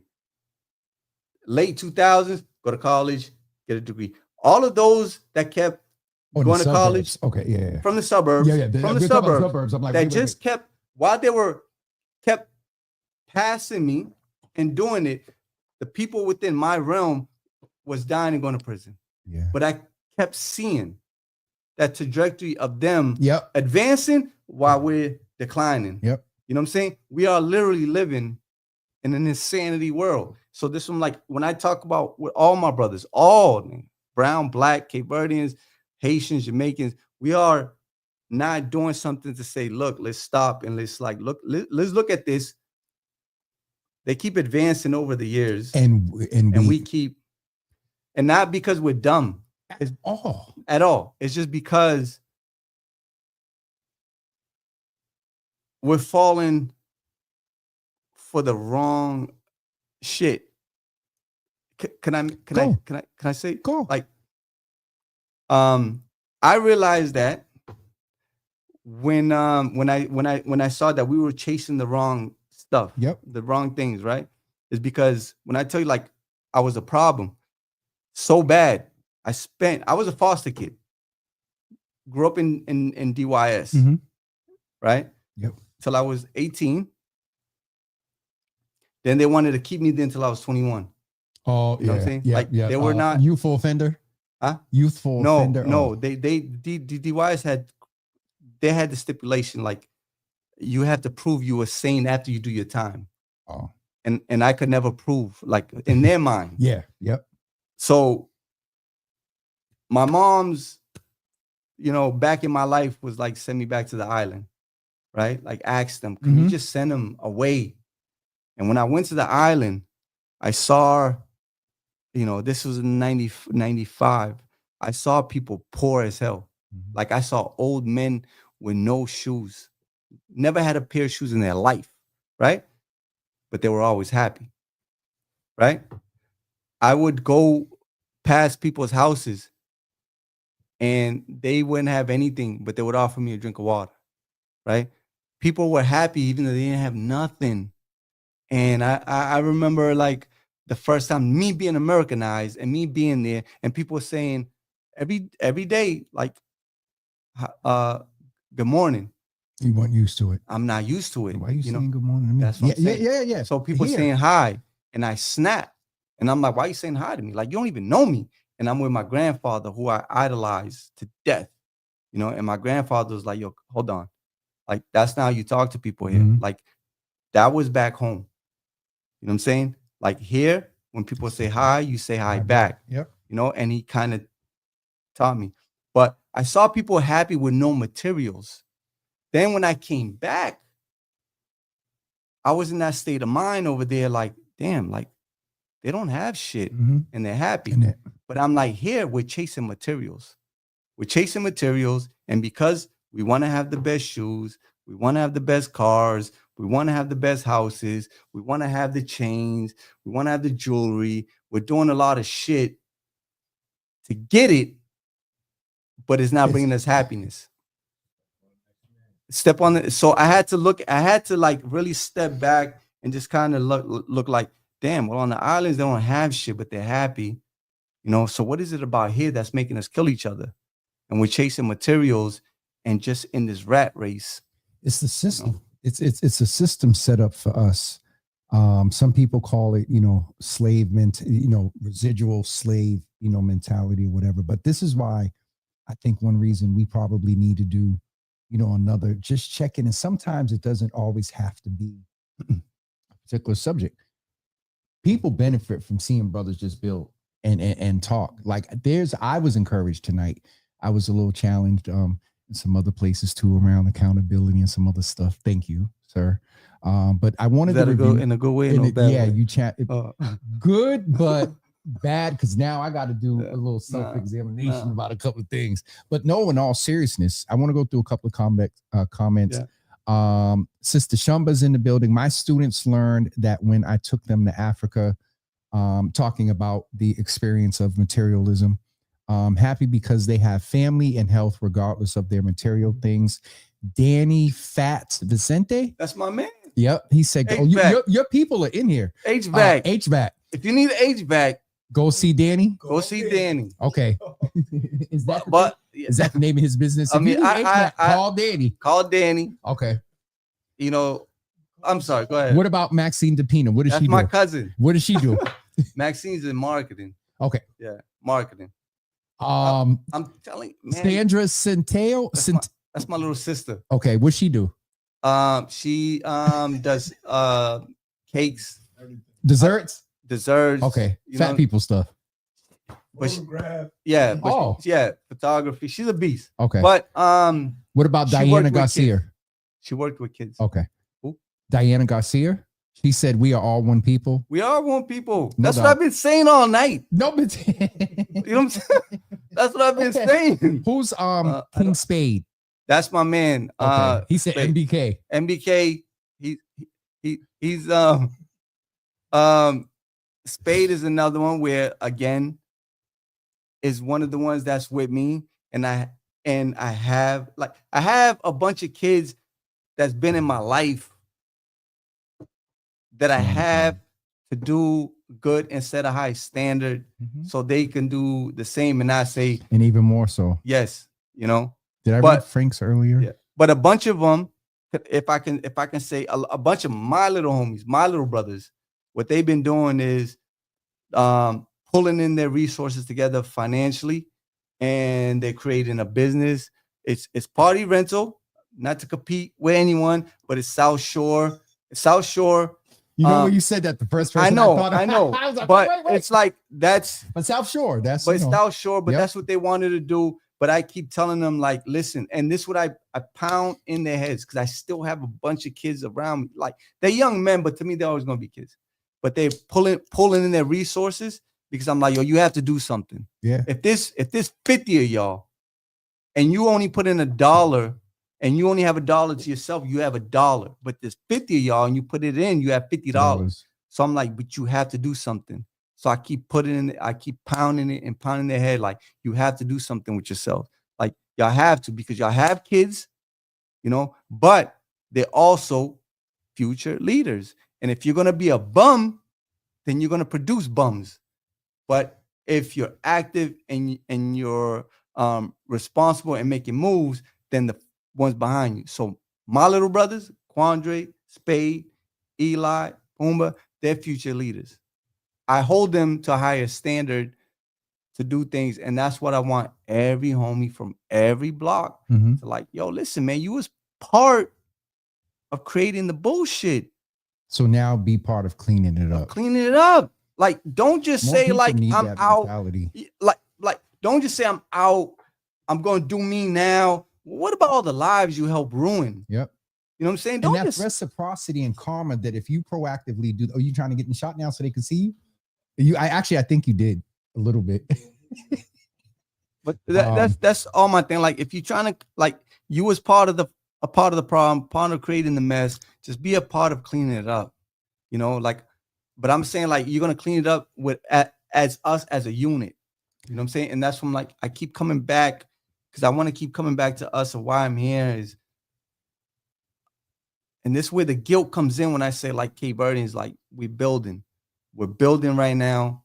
You know, we got something going on here in the prison and on the islands. I'm not going to go too deep into it. Okay. But we have something. We have something that's tangible. You know, we need to keep building on it.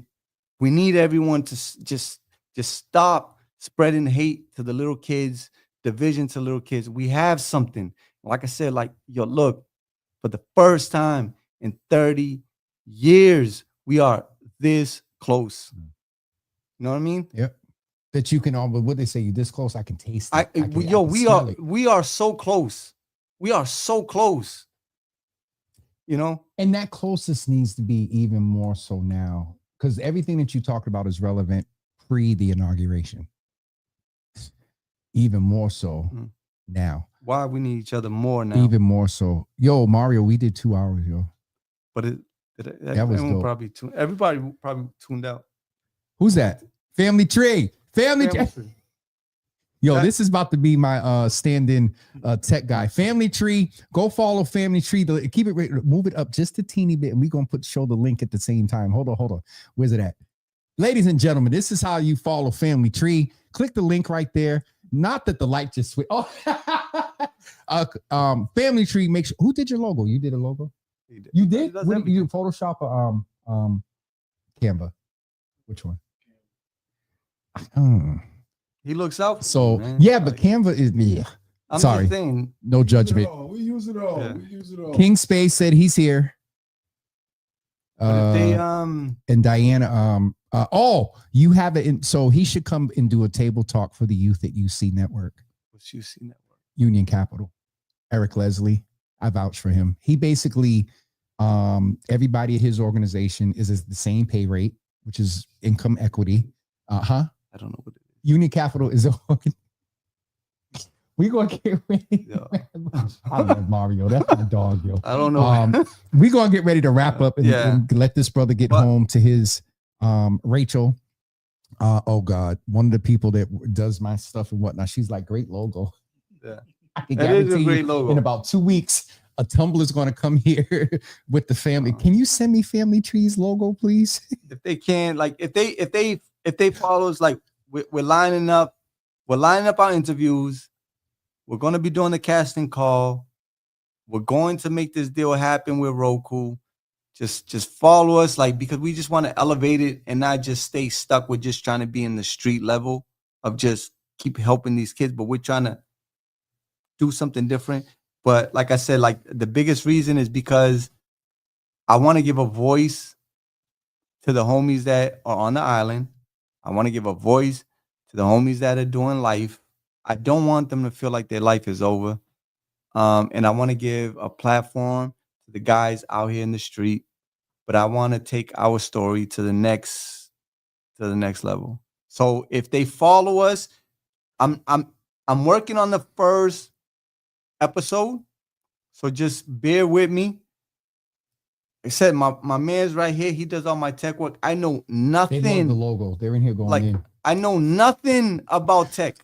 Nothing. Like, I just learned a lot of stuff today on Facebook. Tonight. I'm serious. Like, I am not a tech person. It's been very challenging to do this because I'm afraid. You know what I'm saying? I'm afraid of making us look bad.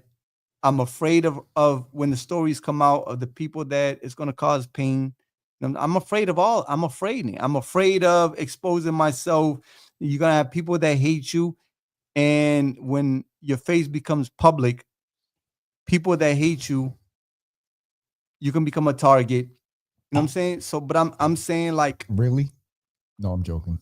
Like, I'm saying, and I'm being sarcastic. You're being, but I'm being serious because, like I said, like, at one point I was at war with half this city. Okay. You know what I'm saying? Yeah. So they haven't seen my face in a long time, for one. Yep.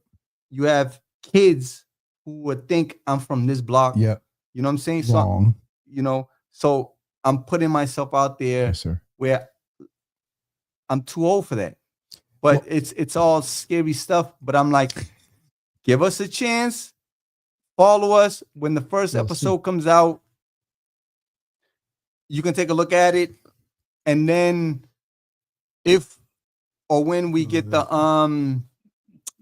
Roku, you'll be able to follow our story. And that's going to take me a while, though. That's going to take me a while to do the 10 episode because it's going to go back. It's going to go back to show how we first got started. And then with each episode, is going to document the different generations of the kids. But our story is going to be the City of Gods and the Wire when mixed, when it crossed. Like, that's our story. Y'all heard it here first. You know? So just please just like follow us. One more time. Now y'all know that's my boy. Because if anybody else, I mean, what are you doing? Because when he did it, I was like, what? But no, follow Family Tree. And then Nana said, Mario, come to spread the word about Roku Project at my uncle's radio program. Miss Teresa. So Miss Teresa, You know, on my Java with Jimmy stuff, she wants your logo. She wants your logo. Tell her, we'll get it. Help us if you know what I'm saying. Like, you know, I got my brother. He did a good job though. I'm not going. No, she wants the logo, and you're going to wind up having my. Yeah. I got hoodies. I got T-shirts. I got coffee mugs. I got. Look, she did that. No, it's beautiful work too. She did that's a cutting board over there. That's not a sign. But that's one of the things. Like with our podcast, like we want to bring people who are doing things. Oh, okay, like, come in. What are you doing? You know, what's your project? You know, what do you need help with? Like, what are you doing? Like, we want to be able to create that avenue, but like for everyone. It's needed because it's like that. Somebody asked me the other day, "Oh, Jamie, you talking about helping other people out and whatnot?" No, but like you said about giving people voice, they have voice. I see myself as a choir director. Like I learned a lot these past 5 years. Miss Teresa, we have your email address. We got you, Miss Teresa. We are going to. I'll make sure you get the email address. We're gonna Jesus Lord. We're gonna contact you, but like, no, we want to bring this, like, come in this year, in the next 4 years, we need to build our community, like really build it, and just staying together and helping each other out. We don't need anybody coming and trying to lend their hand and helping us. Like, it's always welcome. Let me put it that way. But for us, when we started MBK, it was 6 of us. And we pulled in our own money. Yep. Every year, pulled in our money to do the things for our kids, you know, in our neighborhood. And I seen it. And we were like every year, because we're never like, our thing is an embarrassment of like, we're asking for help, but what are we doing amongst ourselves? Yeah. So we're like, and Cape Verdeans, we're proud people. We don't like asking for help, you know, especially finances. We don't like asking for that. We're gonna work it out one way or another. We're gonna work it out. So that's what we did. Pull in our own money for what? 5 years? Pulling in our own money to take care of our kids. And then help started coming in. You know what I'm saying? After. But it's like, if help didn't come in, the 6 of us would have still been pulling our money. There's a meeting together. I have tomorrow, I think at 10:30, that someone that does violence prevention. I'm gonna make sure that you're on the radar. You're on the radar, but even more on the radar, because this is the proactive 2 o'clock. This is the proactive, and it's not even this is good old school. Remember peer education and life skills back in the day? They don't have that no more. If you don't have, and the other thing I have to say is, and I'm gonna go for this because my eyes will get wet. You're a father to a lot of these brothers that I am probably. I am. May not. And even if fathers are involved, it's different. I am. And that's from like, I take that seriously. Yeah. And that's from like, yo, a lot of my I'm going to call them my kids. Yep. They try to clown me. Yo, you're old. Yeah, I know I am. I'm not ashamed of that. But that's something given that should be, you got to be hella proud of. I'm proud of that. Yes, sir. You know, and then I'm proud of them. And then it's like, well, I have to set a good standard for y'all, because y'all going to get to my age and I need y'all to do the same thing. She says she made her kids watch it. No, Ramilda's not here. She just commenting. You and what you're doing is such an inspiration. What a role model you are, making sure my Hansel and Gretel watch this and see your face. Oh, you was reading that. Yeah, somebody put, Miss Teresa put that. She has a set of twins. Okay. Thank you. Mario, you can fix my studio and use it. What? Was she for real? Nana said you can fix my studio and use it. Yeah? Yeah. He will. He'll fix it. Yo, listen. What's wrong with it? Text me right now. What's wrong with it? Because listen, I'll bring a whole crew there tomorrow. You know, about Jimmy, you need to come to the grand opening. Listen, February 1st. No. But one about end goal is that when we're doing this filming, and we want to be able to get a building, because we want to have like a studio, a filming studio, where we can set up the sets the way we want. And because all of us have construction background, we can build the stages, the sets, and the But that's our long term goal. You no, we want Come our on, own. man. I'm telling you, we want our own studio. You know, we want our own studio. There's a lot of talent in Boston. Yeah. But we are not focused just on the talent. We are focused on workforce development. You know, like the real like technology. Yep. The construction field. We're focused on that. But we know that a lot of these kids, like their thing is the media. But our thing is, we're going to give you that, but you're going to have to give us stay in school. Yep. Graduate. Stipulations to There's going to be stipulation. Yep. It's not just, come into the studio and try to be a rapper or an actor. No, like, listen, we're going to do 50-50. Like, we're going to give you this time, but you're going to use your fucking brains and you're going to do this. You have to, and we don't want no drama within that, but this is our long-term. We're actively looking for a building and applying for grants to get a building. One way or another, we're going to get a building. Are you in touch with Alex Edwards, Thumbprint Realty? No. Is a realtor person in your? I'm sure. Thumbprint. See, they helped us doing our back to school. Okay. Yeah. Alex and Joanna from the Okay. from the Thumbprint Foundation. Okay. So like, yeah. He like look tap into Alex because they are they move so much. They got a woman a house.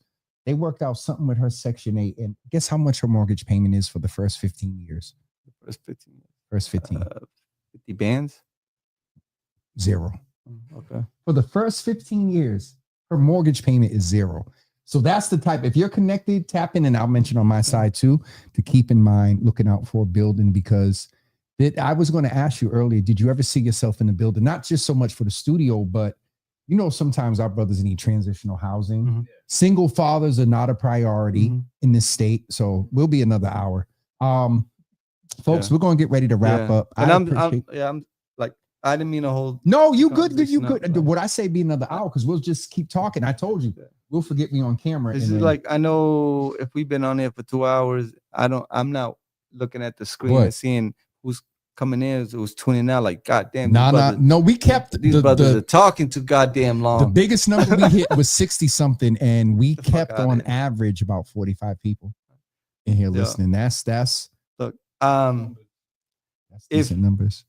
Clarissa Brondo. That's my little sister. What's she do? She does everything. Okay. She keeps me sane. No, my little sister, like, no, she keeps me sane. Who? And Nana said it's her grandmother's. It's my brother. It's her grandmother's house. Huh? She said she's going to inbox you, but it's Nana's Andrew's mom. Yeah. Okay. Yeah. But she said she's going to inbox you. Yeah. Tell her please. Please. She can hear you. See, this is the technology. I don't know. See, yeah. I'm tired. No, please. Anna, Louis. Oh, you said Louis. Anna, please, like, do text me, or inbox me.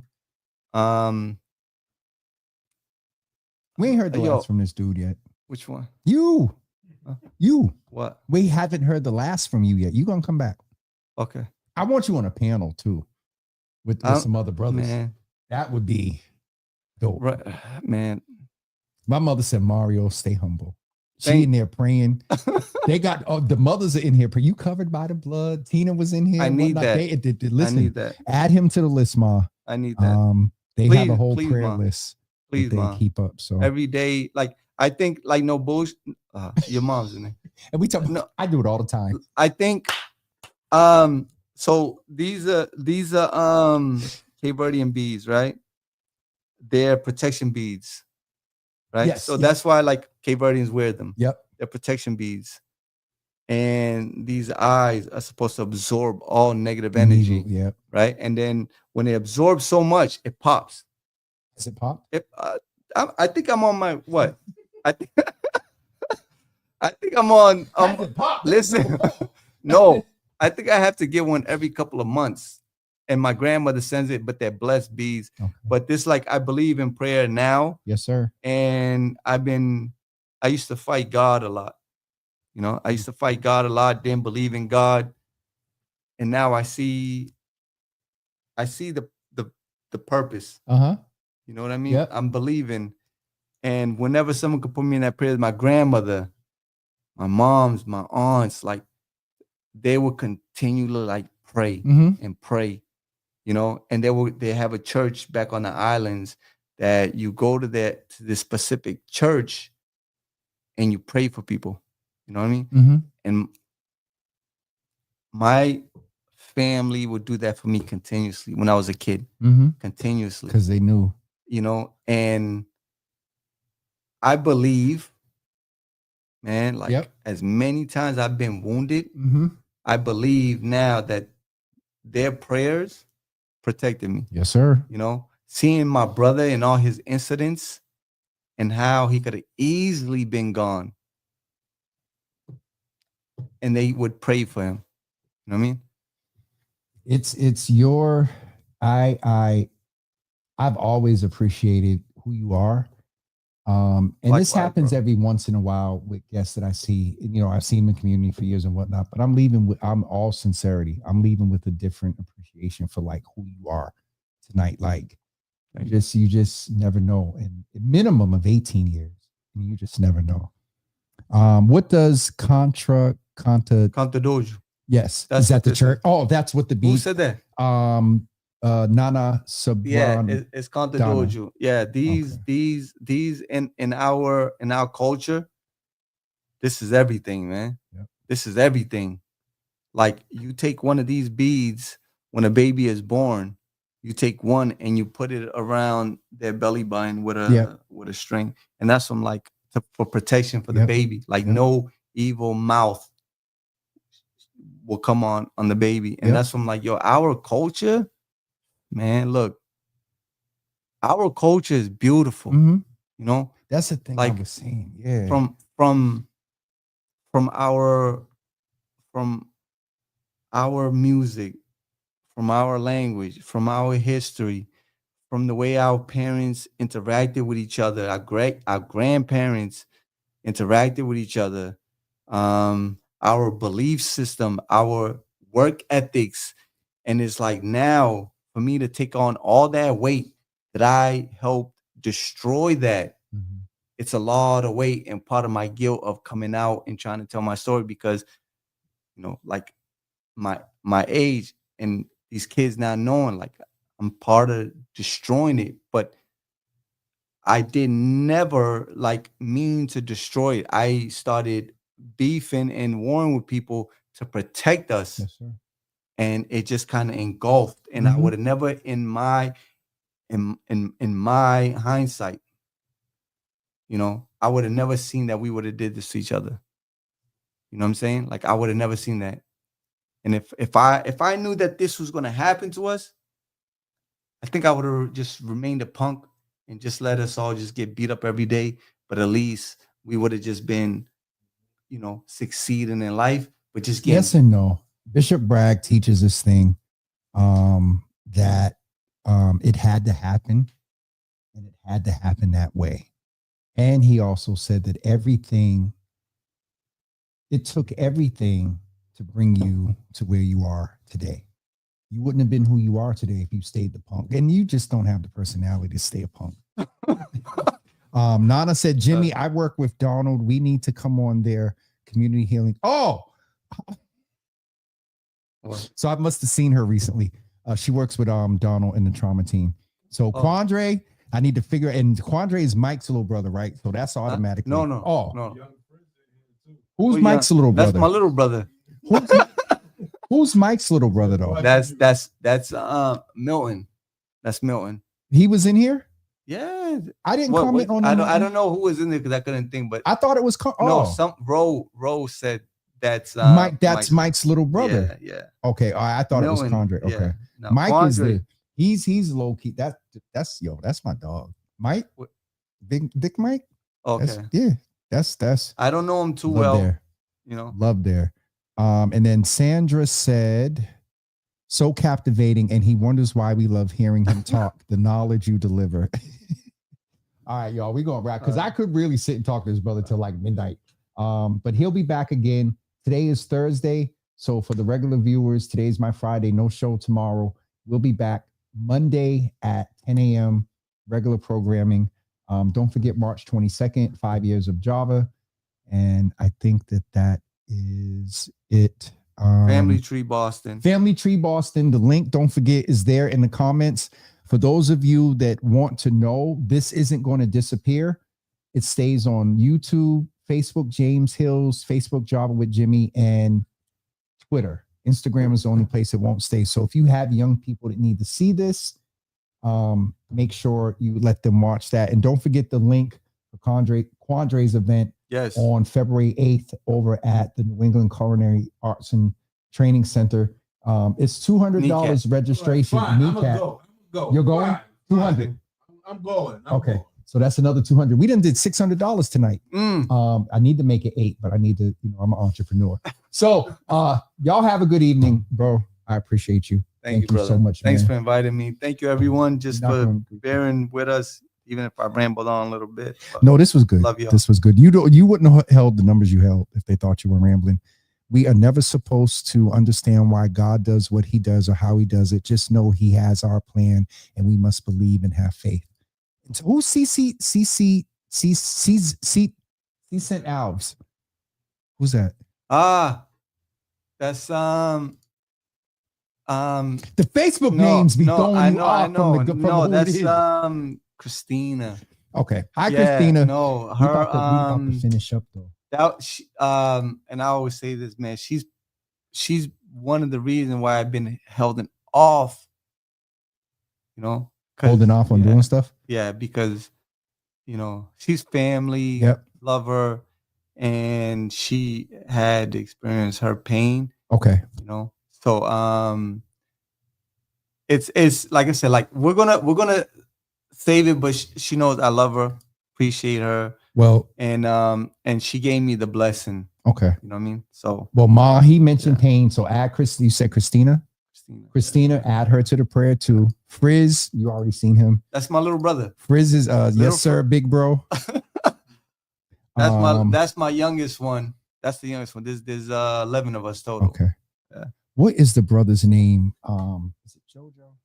JoJo, yeah, there is a JoJo. Skinny. That's JoJo. Are you snatching him up? We already tried. Okay. JoJo, yes, and that everybody's about to text you and tell you that you got called out on a vlogcast. Why is he on That's there? That's just my dog, and he's a good brother. And I know, JoJo. Yeah, he was always a headache to me. But I love him to death, man. And that's the thing, everybody does. JoJo. Get JoJo. I love you, dog. When he see me, give me, yo, why you do that, dog? Why you do that to me? Yeah, that's JoJo. That's JoJo. All right, y'all. We're off of here. Y'all have a good night. Leave him alone. It ain't the girls. It's these old, nasty cougar hags that be enjoying that young. Yeah, but he doesn't fight it off, though, either. And that's the point. Who is it? 17, 18-year-old. You got a 35 talk about how you doing. He needs to focus on school and a career. And if the woman was really, come on, cougars, if y'all were really right, y'all would train him up and if you go to school, baby. And when you come home, I got food. And y'all be all right. It's getting after dark. Y'all have a wonderful night. Somebody said, Well,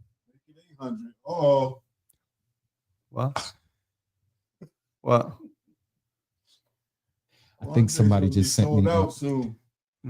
Somebody just sent me a cash app to buy the ticket. Yeah. So it's 800. Quandre, are you still on here? You just sold 4 tickets, bro. Miss Teresa. Thank you. Whoever, Miss Teresa, if you did that, thank you. Thank you. All right. We're really going. We done set it 8 to my son, 17, 16, and 20. They need to meet you. That's fine. We just inbox them or get in contact with us at mbk617.org. MBK617. Yeah. Hold on. Yeah. MBK617. Yeah. Info at our email. Info at mbk617.org. I can't guarantee that I can't guarantee anything, but I can guarantee. Well, that's asinine. But No, I can't guarantee success, but I can tell you, we will do everything we can to help. And that authenticity and stuff parents need about capacity, because too many programs that you know this morning have been out here promising young people stuff and failed them. And I guess that's why I'm saying that. I don't want to promise them because like it's not too many of us. We don't have a lot of money, but I can guarantee you that I will give your sons everything I have, you know, knowledge wise, compassion wise. I will give them everything. You know, my time wise, but we'll think. But seeing you at 40 something now, Mario, is dope because that time that we both like that. We like wait time. All right, folks, we've been leaving for literally 40, about half an hour. We're really getting ready to log off this time. No more comments. Buy another $200. All right, folks. We will see you guys tomorrow. We'll see you guys on Monday at 10 o'clock. All right, y'all. Have a great night and stay in tune with Java with Jimmy. Please, follow and hit the like because that brother was about to kill me when he looked at my history, and I don't know. I just look at videos. It didn't say following. It said like, and I'm like, I don't know. 5 years? I don't know. I just look at videos and I move on. All right, we're gonna get out of here for sure, y'all. This is it. Have a good night, y'all. Peace. Good night.